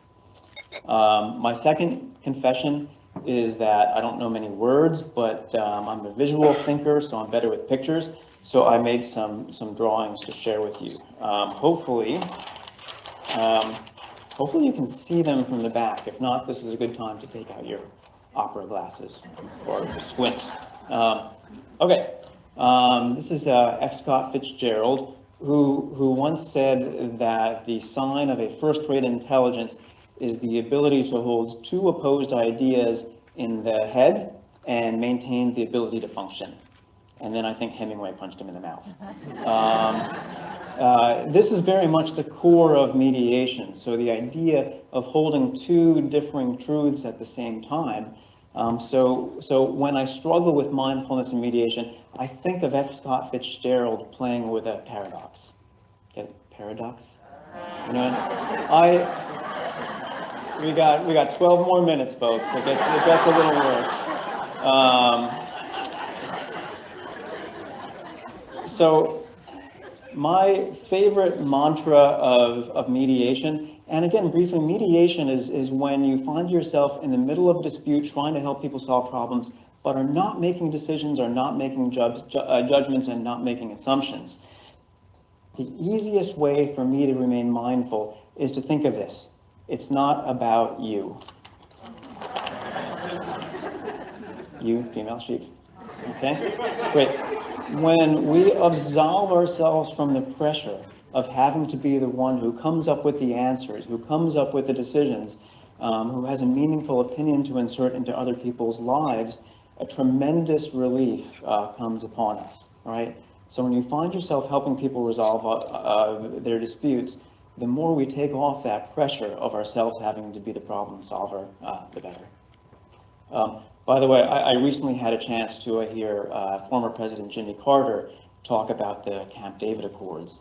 And someone asked him, well, what is your number one piece of advice in mediating a conflict like this between Sadat and Begin? And he said that, well, he learned everything he could about the participants. He learned their psychology, their family history, their culture, a little bit of their languages. He even learned when they slept, so that while one was sleeping, he could be negotiating with the other one. All right? I'm no Jimmy Carter, and nor do I have the first-rate intelligence that F. Scott Fitzgerald spoke of. So I have kind of a different icon that I turn to in mediation. Does anyone recognize this guy? It's Columbo, yeah, played by Peter Falk, dated reference. He was a TV detective in the 1970s who always got the criminal by really playing dumb. He was, he was a detective in sunny Los Angeles, and for some reason always wore a raincoat and always asked these seemingly innocuous questions. The criminals thought they were off the hook, and then at the very end he would say something like, "Oh, just one more thing," and then he would totally nail them. All right? So he played dumb in order to be manipulative to catch the crooks, but I would posit to you that when you're resolving disputes, dare to be dumb.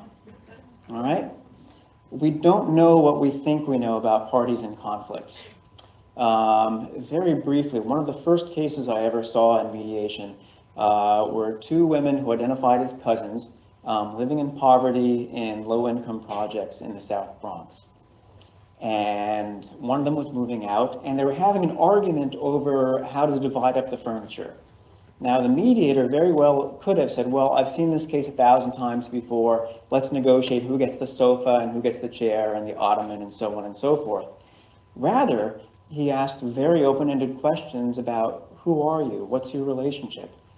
Turns out that they were a same-sex couple living in a time and a place where it would be very, very difficult to admit that. And underneath it all, the dispute had nothing to do whatsoever with furniture. It was all about the relationship. So rather than making assumptions about who these folks were, he played Columbo, and it really worked to heal their relationship. Okay, I'm going to tell you a quick story from the Cold War. This is Nikita Khrushchev, Soviet premier during the height of the Cold War when JFK was president here. So he called JFK on the special hotline that went right from the Kremlin to the White House, and he said, "Mr. President, I want a peace." I made him Italian for some reason. I'm not good with accents. So as protocol dictated, this went through a very sophisticated translation system in which a Russian and an American interpreter worked together to make sure that they got the exact meaning right before they transmitted it to Kennedy. And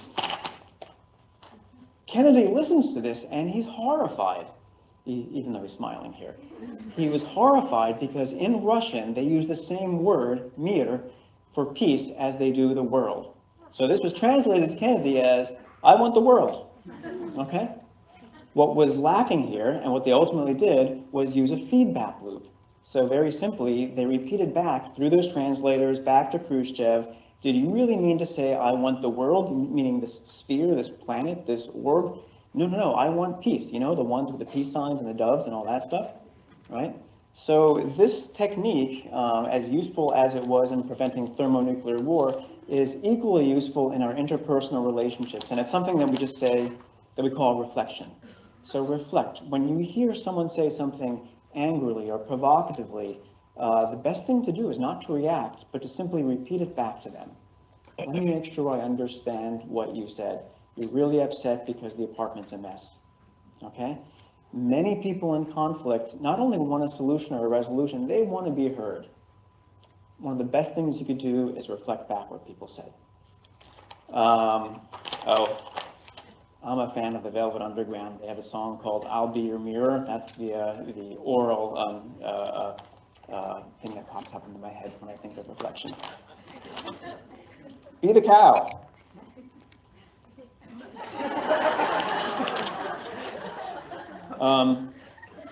By the way, I posted this drawing on Twitter, and someone told me it looked like Hitler. He just has a black muzzle. So I want to go on the record and say there's nothing about Hitler that you want to emulate in resolving conflicts.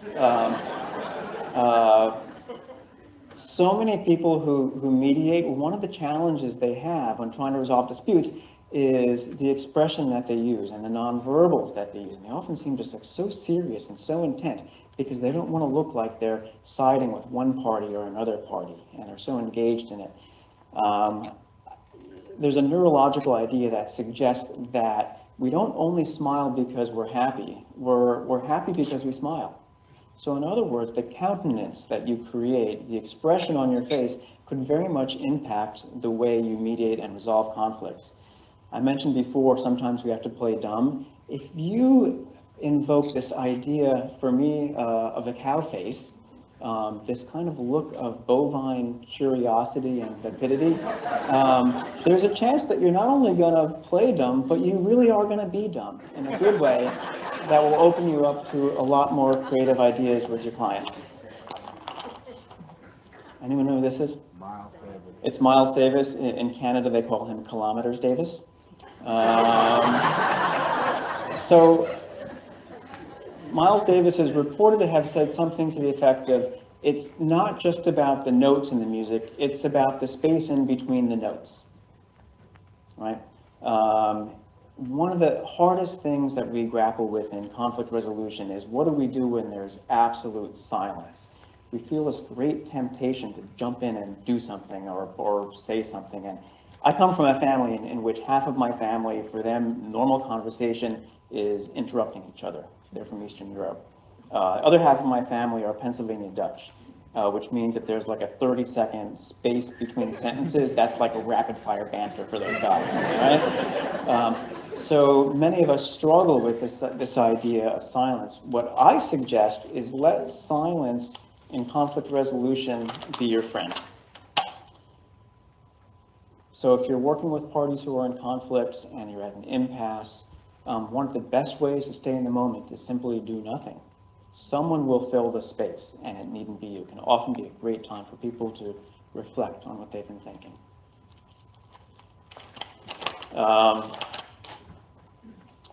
This is the DeLorean, which is from the movie Back to the Future, in which it serves as a time machine fueled by the flux capacitor. So one of the things that's often at odds with being here now in mediation is that we see when people are in conflict a slice of their lives when they're often not at their best. They're highly emotionally aroused, they're angry, they're hurt. I think of myself when I have to call the cable company after my TV goes out in the middle of The Walking Dead, and I call the cable company, I'm put on hold, and I would be horrified to think that if they analyzed my whole life based on that slice, that I would be seen as a very different person than the guy who runs the New York Peace Institute. Okay. So sometimes to be here now, it means be somewhere else at some other time. When we mediate disputes, one of the most effective things that we can do is ask people, tell me more about what things were like before this actual dispute happened. What did it used to be like? So we encourage people to time travel a little bit beyond where they are in that particular moment to see if maybe there was a time and a place where they're able to work things out or communicate in a different way. So time travel.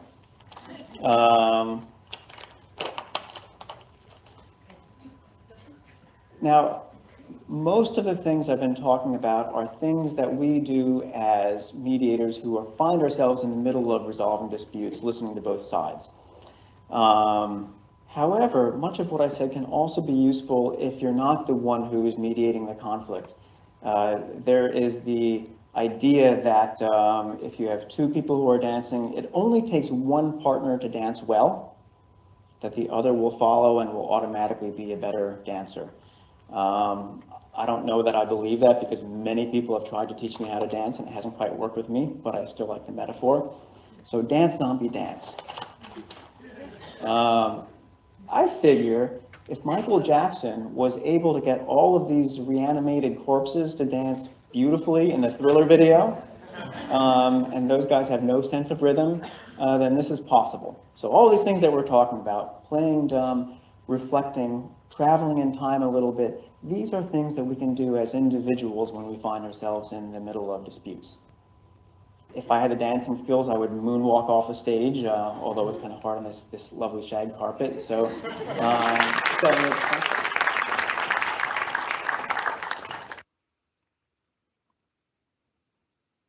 I wanted to show that mainly because I think whoever drew those pictures, that was great. That's wonderful artwork. But no, seriously, it really wraps up a lot about mediation as a whole.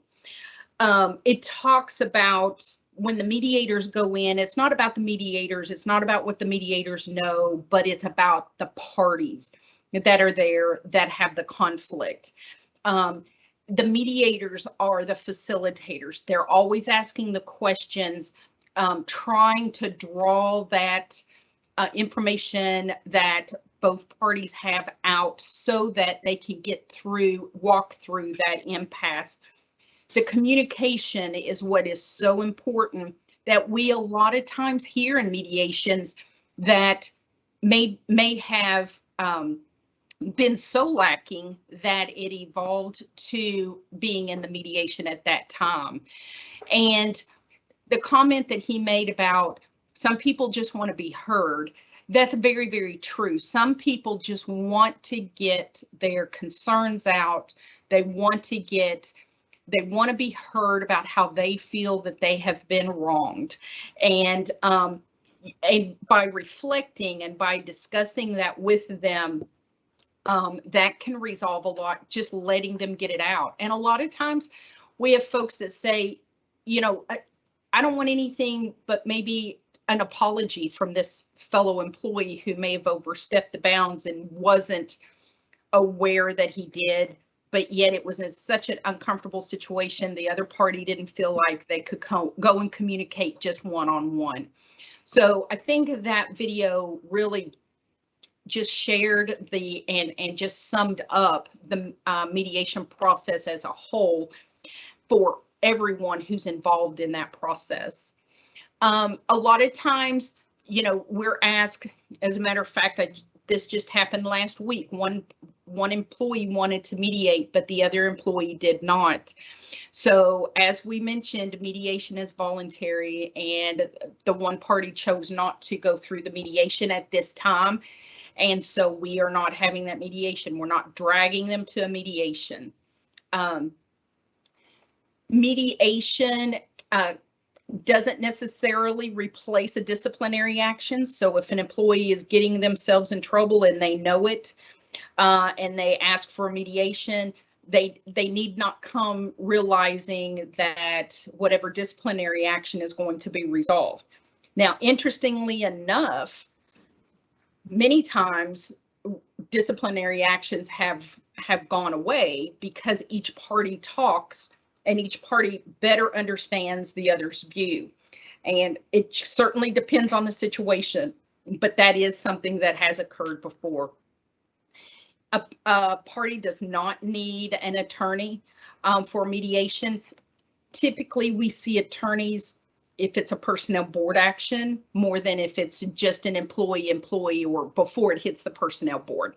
But you don't typically need an attorney. And, you know, we ask that each party, we ask that they come in good faith, and we ask that they leave in good faith. So if there's an agreement between the two parties, we do ask that they work very hard to make that agreement stick. If it's not a personnel board issue, sometimes that unfortunately does not happen. Excuse me. This is what happens when I mow the yard with the pollen account the way it is. Excuse me. So mediation is wonderful. Mediation can solve a lot of things, but it cannot solve all the problems. Unfortunately, we can't change some folks' personalities. And we know that there are some folks that have those personalities that are highly charged, but we cannot change someone's personality. We can't get somebody a raise or promotion. That's certainly the agency call. We can't make sure somebody's fired in the situation. What we need to do is to walk through that process and try to get the parties to work together. We can't excuse criminal acts, of course, and we would not mediate most likely if there is some kind of a criminal act there. And as I said before, mediation, if a person is just interested in coming and facing a party and so that mediators can tell them that they are right and the other party is wrong, that is not something, that's a limit to mediation that won't occur either. As I mentioned, mediation won't be used if there's an allegation of criminal activity, if there's serious misconduct that needs an investigation, if there's some reason, some excessive bullying that's moving on during the mediation, the mediators will end that, and we will not have that at all. So that is really the mediation program in a nutshell. The Kentucky Employee Mediation Program also has a workplace resolution program that was developed some time ago. It utilizes certified mediators, and it is typically not between an employee and employee. It's typically a work environment. It's typically a branch or a division or something where there's issues that are moving on and going on, and perhaps the supervisor knows it, but they can't really pinpoint what's going on. Two mediators can go in there, and they are not mediators, but they're more facilitators. They move in there to talk with the parties, to try to come up with common themes that they are hearing, common aspects. I know several times I've done workplace resolutions where it's the theme surrounds the lack of communication by supervisors, by employees, everywhere around. It's just a lack of communication, or there's a huge misunderstanding, or employees have been told something several different times by other management staff. So it's really an opportunity for us to go in there and listen for themes and try to assist with some services to help the workplace and help improve it. It, again, is not an investigation. We typically write a report to the individual who requested the workplace resolution. Again, as facilitators, we don't have any authority to make changes. We can just provide our suggestions on some ideas of whether it's doing a group training with KEEP, or things like that, different GSC classes, things like that. While participation, we wish everybody would participate, It's like mediation, it's voluntary, but we do ask that the party just comes and tells us that they're not interested in walking through that. So, but again, it's not a mediation, it's not an investigation, it's not an interrogation. I will say sometimes through that workplace resolution, we realize that there may be some issues between just two parties that envelop the whole group. As we all know, sometimes that can happen. And so sometimes we will suggest a mediation for just two people or for two groups there for that process. So, but that's the workplace resolution. I will tell you that as far as requesting mediations, anyone can request a mediation. There's a mediation request form on the Personnel Cabinet website on our employee mediation program. Same thing with workplace resolutions. We ask that you give me a call. We can talk through that, and then we have some documentation on that as well. I will tell you that we are always actively working on setting up the next class for mediators. If you're interested in becoming a certified mediator with the mediation pool, it consists of state government. The service is completely voluntary. And we have criteria that we set forth, and those individuals are certified by completing the Kemp criteria. We have a minimum of 50 hours that are general mediation training. That's classroom, self-study, observation, participation in mediation with a certified mediator.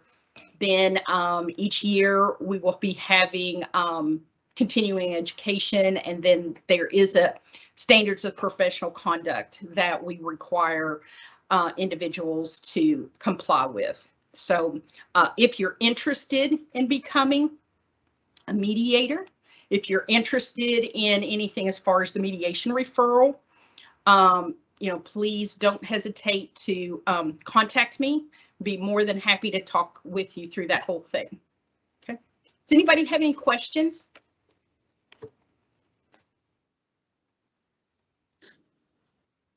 Donna, we'll give a few seconds since there is a bit of a delay. Sure.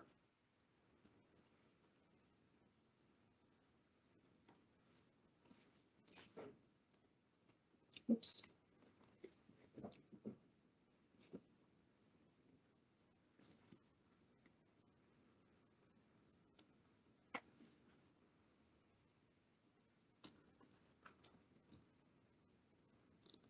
All right, first question. Is there additional compensation for being a mediator? No, there is not. It's voluntary and for you to participate in being a mediator, and that's part of the paperwork. If you are interested in becoming a mediator, is completing an application, getting your agency to provide permission for you to participate, but no additional compensation. Except sometimes you might get donuts if you come to, continuing ed quarterly meeting.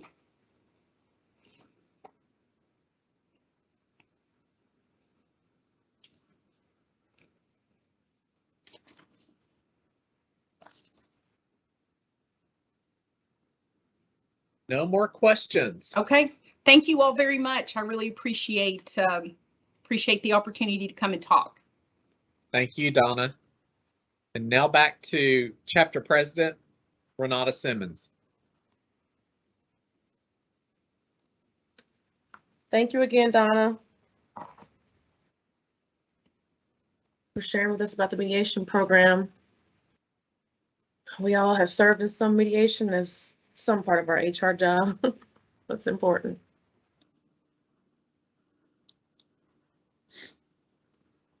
All right. At this time, Robbie, let's get ready to call our business meeting to order. I first want to start out by recognizing our 2021-2022 Board of Directors. One more last time for our term, for some of us, I say. No. Of course, I, as your president, we will have upcoming, President-elect will be your new president, Groverdale Clemens. Larry Gillis is our immediate past president, so Larry will be sailing out. He'll still be helping us in the background. Michelle Barnes, our secretary, Rebecca Ogden, our treasurer. And we also have membership coordinator, Tanya Lawrence, and then Anitra Williams is our member at large. And then of course, Robbie has been our long-term appointed member at large and our IT guru for a long time.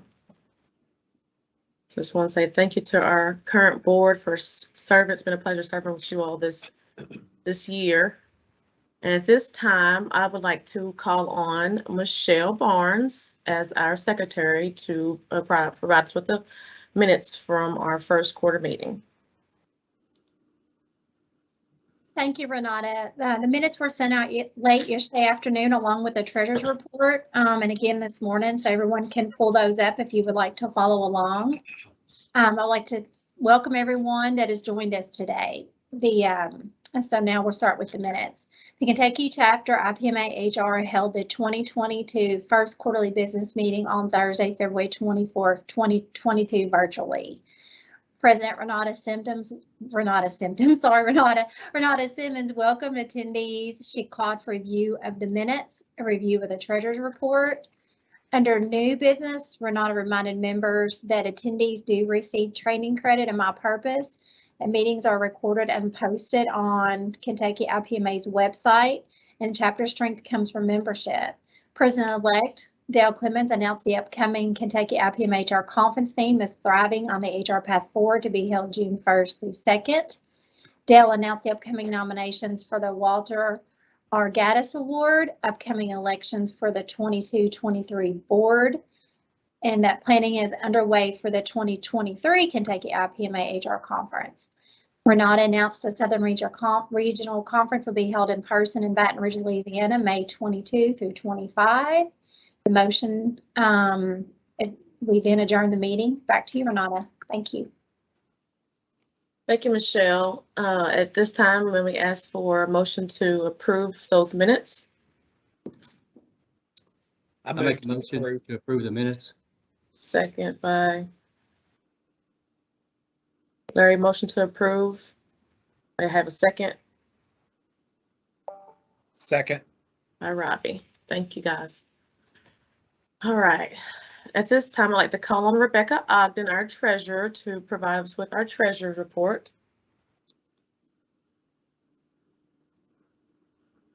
Thank you, Renata. Hello, everyone.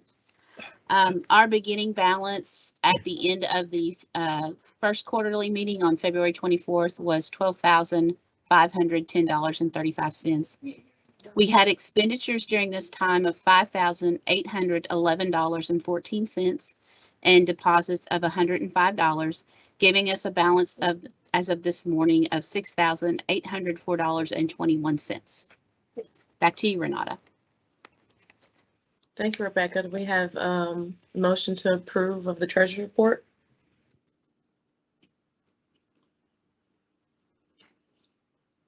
I make a motion to approve the treasurer's report.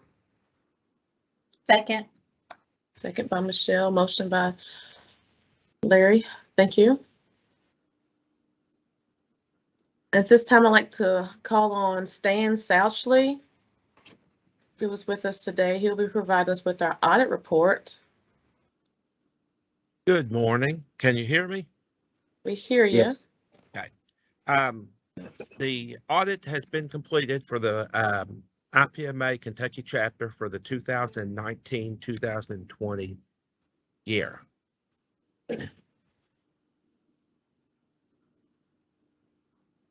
Can you not hit? Can you? Yeah, you're good. Okay.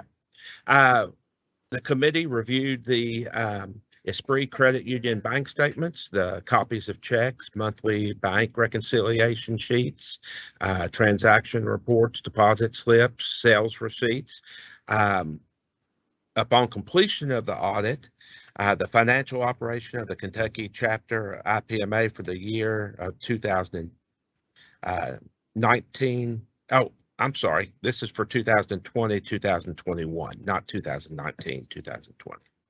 The audit finds the books and the balances to be in order with no major errors or omissions. There was only one small concern that was found, and that was the memorandum of agreement between IPMA and the personnel cabinet to process the registrations for the lead conference was signed by IPMA, but there was no copy of a signature for the personnel cabinet on agreement. Other than that, the audit was excellent. I commend Rebecca for her job that she had done. And again, this was the audit report for 2020, 2021. I'll turn it back to you for motion. Thank you, Stan. At this time, do we have a motion to approve the audit report?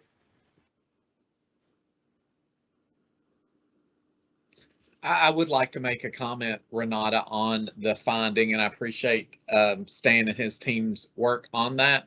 But for facilitating the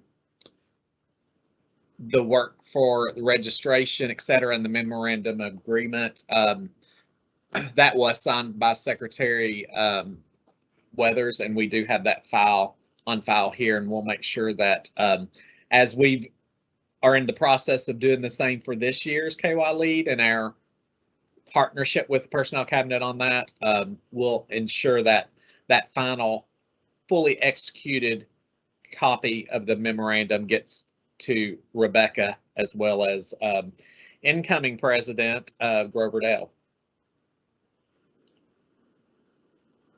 Thank you, Robbie. You have a motion to approve of that report? I move to approve. And a second.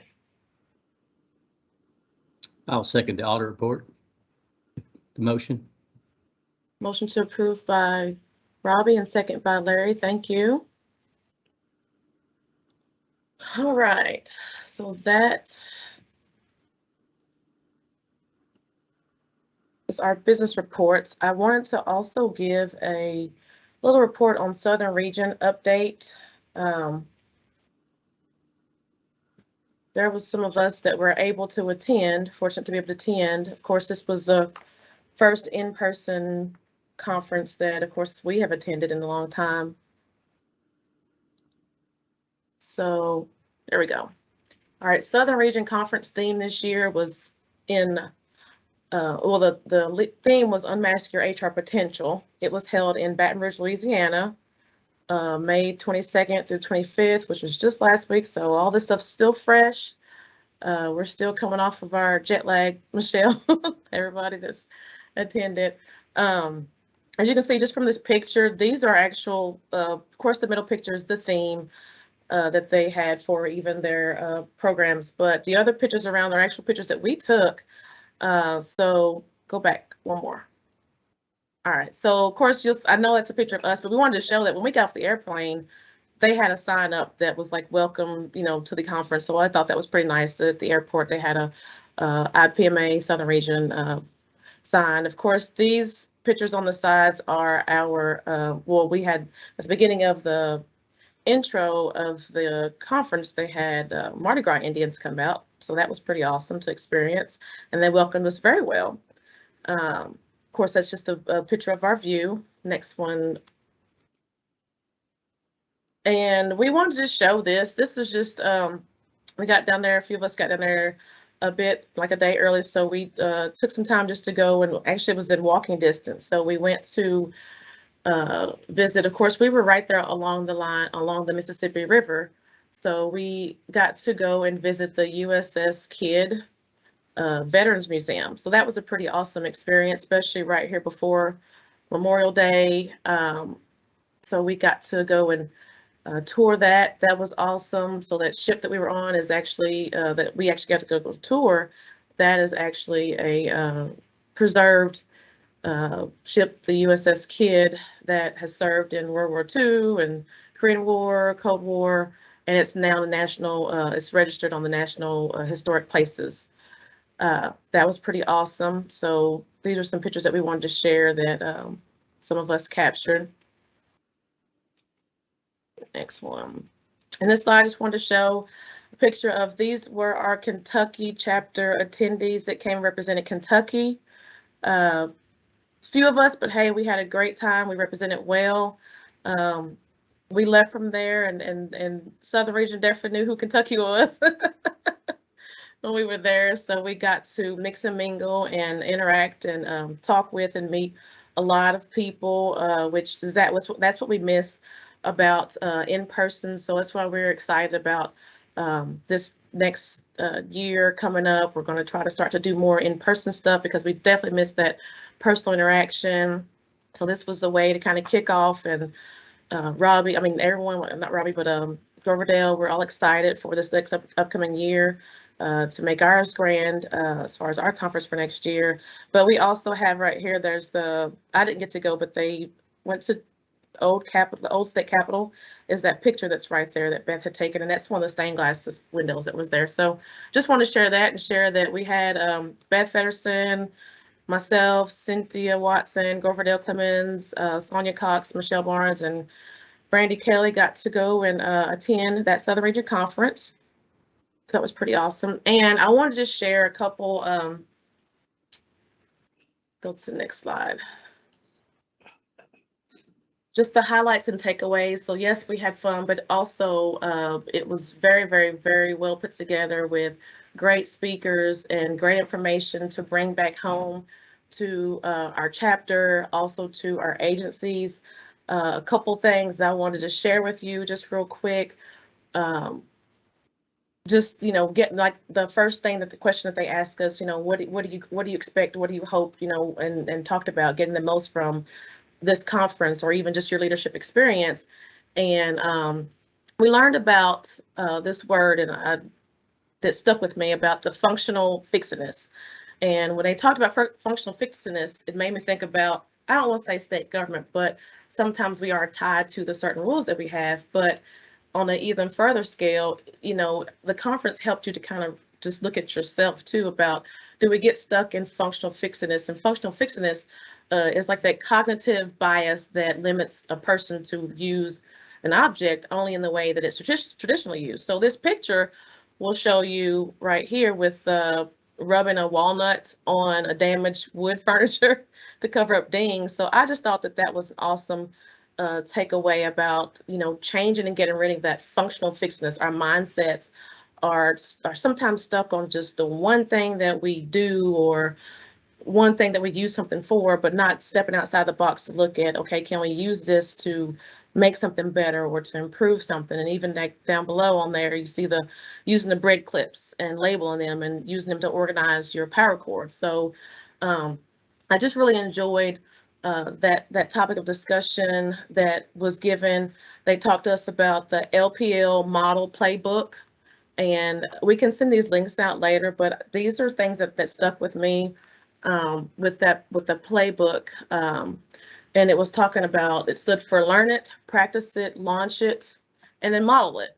So it focuses on growing leaders and driving optimal performance. So that is our job as HR leaders, HR professionals, to help grow our agencies and help drive our employees and our staff to their optimal performance. So I really enjoyed this in particular LPL model. The actual playbooks, the plays that it gave us. Play 1 was about strategic planning, which is like the culture of alignment. Play 2 was the succession readiness, and it's a culture of talent sustainability. Play 3 was the leadership development and culture of talent preparedness. So this is also with attending these conferences, it helps us to develop our leadership growth. And play 4, organizational accountability, culture of achievement. So also bringing that information and things back to improve your agencies and your organization. Play 5, change navigation, the culture of agility, and we just went through all this stuff with COVID. So just now I'm just trying to start to move forward in this thriving and how to move forward, how to keep pressing on and making things better for us in the HR world. So just want to share those things. Like I said, we learned about that it's always about the way you think. So even with just attending this conference, always just, think about preparing your mindset for going to these events, or even coming to as a member, being involved in the chapter. It's all about the way you think and the relationships that you intentionally build, and how effectively you create and innovate new ideas to develop habits for growth and success and strength for yourself, but also your team and your network, and of course, definitely our chapter. So the nice memorable quote that I have on here that I really liked when I was there was this one that says, leadership is not rank, it's not a position, but leadership is a decision and a choice. And if you decide to look to the person to the left and right of you, you have become a leader. And so I really like that quote, because it made me think about leadership. When I first came in, I thought of it as a position, but it's not just a position. It's, like you said, looking to the person to the left of you, to the right of you, and making sure that everyone has what they need, or helping us all to just get information we need and to grow and everything. So I just pour out to you, and I gather from this conference. It was awesome. And as we continue in our leadership roles, be sure to pour into others to cultivate, empower, and encourage the growth of their talents and gifts, just like our chapter has poured into me.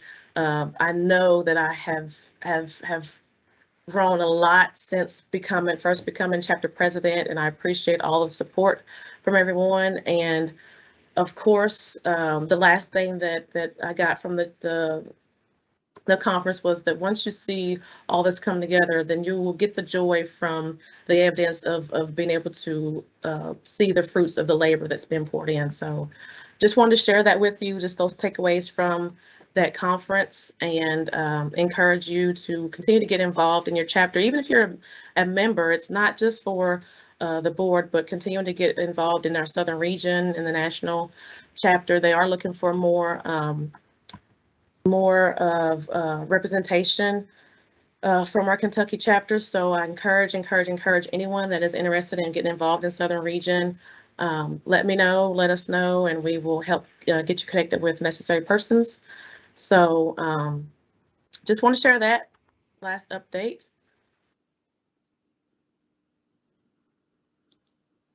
All right. And at this time, I want to jump into new business. Our new business for the day, we want to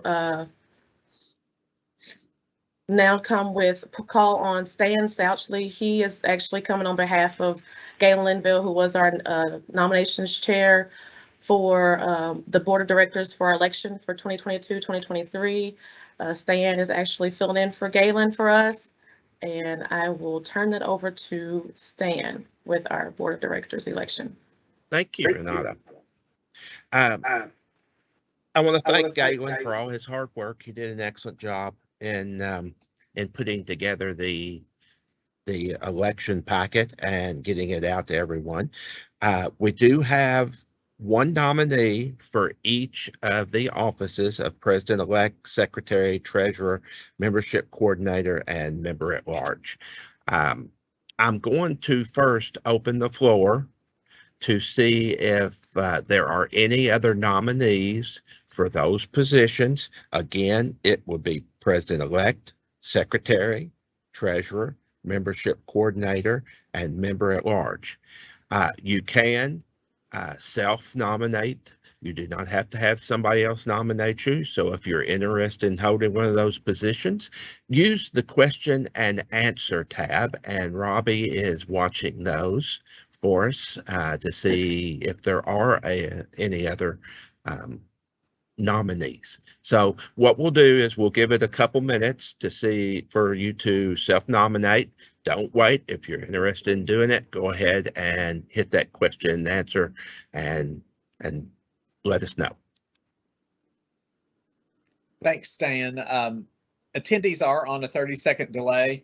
I've set a 2-minute timer just to give us some endpoint. Do you want me to share the current nominees as well now, or after? No, let's see what we get in first, and Okay. then we'll share those once we close the nomination process. Very good. We're now at a minute, 30 seconds.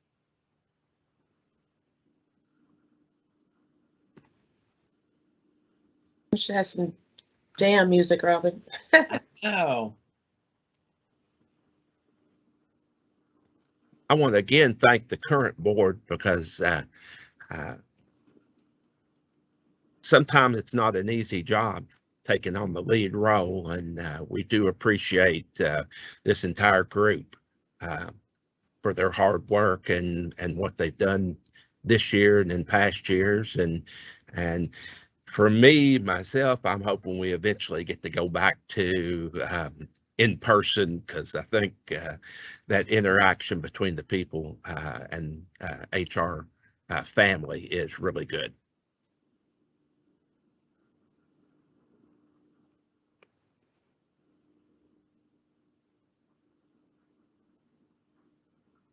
all right. 30 seconds remains for any nominations from the floor.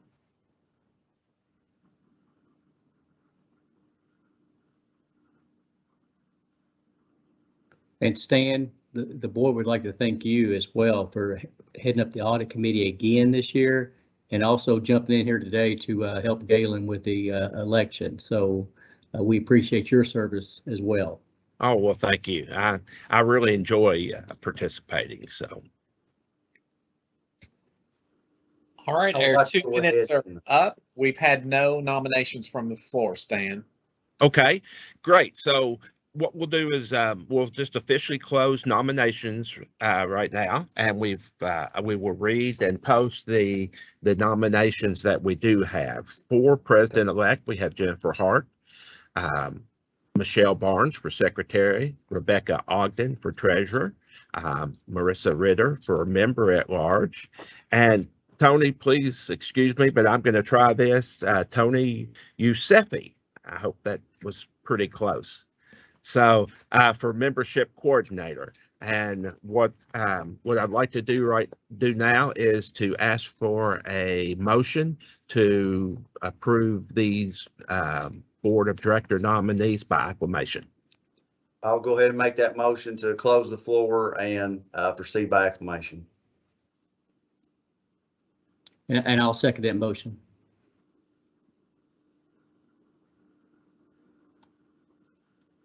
Thank you. So we have a new board now, starting July 1.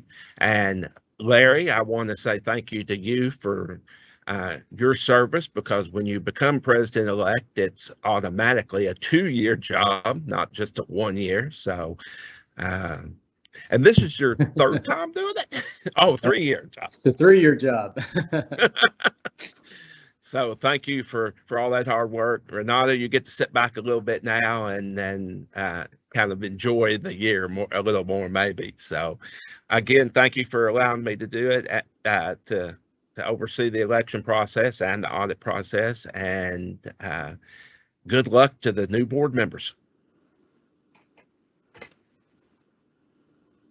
Thank you, Stan.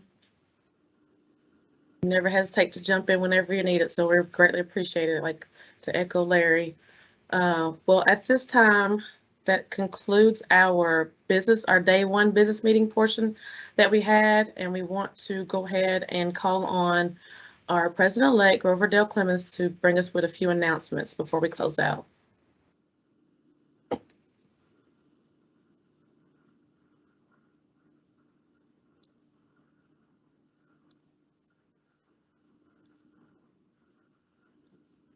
Thank you, Renata. I was waiting on the live there to show me. Okay, there it goes.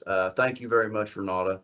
During this conference, I wanted to take a few minutes to remind the members that one of your current board members, Larry Gillis, is running for the Kentucky Personnel Board. As many of you know, Larry previously served a couple terms on the Personnel Board. During my time at the Personnel Cabinet, Larry was a mentor to me. He took me in under his wing, and I certainly consider Larry a great and personal friend. As he transitions off the Kentucky chapter board, serving his second time as president-elect, president, and now media past president, I would ask that you consider voting for him. Merit system employees do have until June 15th to return their ballot to the personnel board. Let's help in electing a member of our current chapter to the Kentucky Personnel Board. Thank you for the time, Renata, and back to you.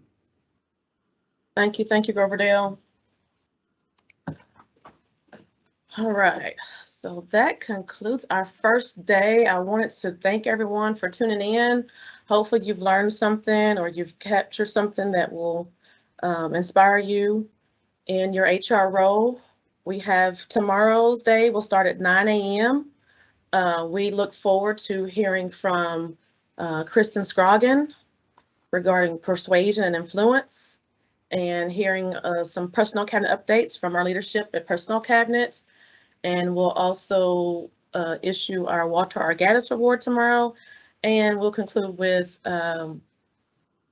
members from the EEC and Energy and Environment Cabinet with their Cabinet Leadership Academy program. So thank you. And again, like you said, great first day. Thank you all for the speakers that spoke today. Thank you for our current chapter board. And I want to wish that you all have the great day and come back tomorrow, and we'll see you then. It says vote Larry.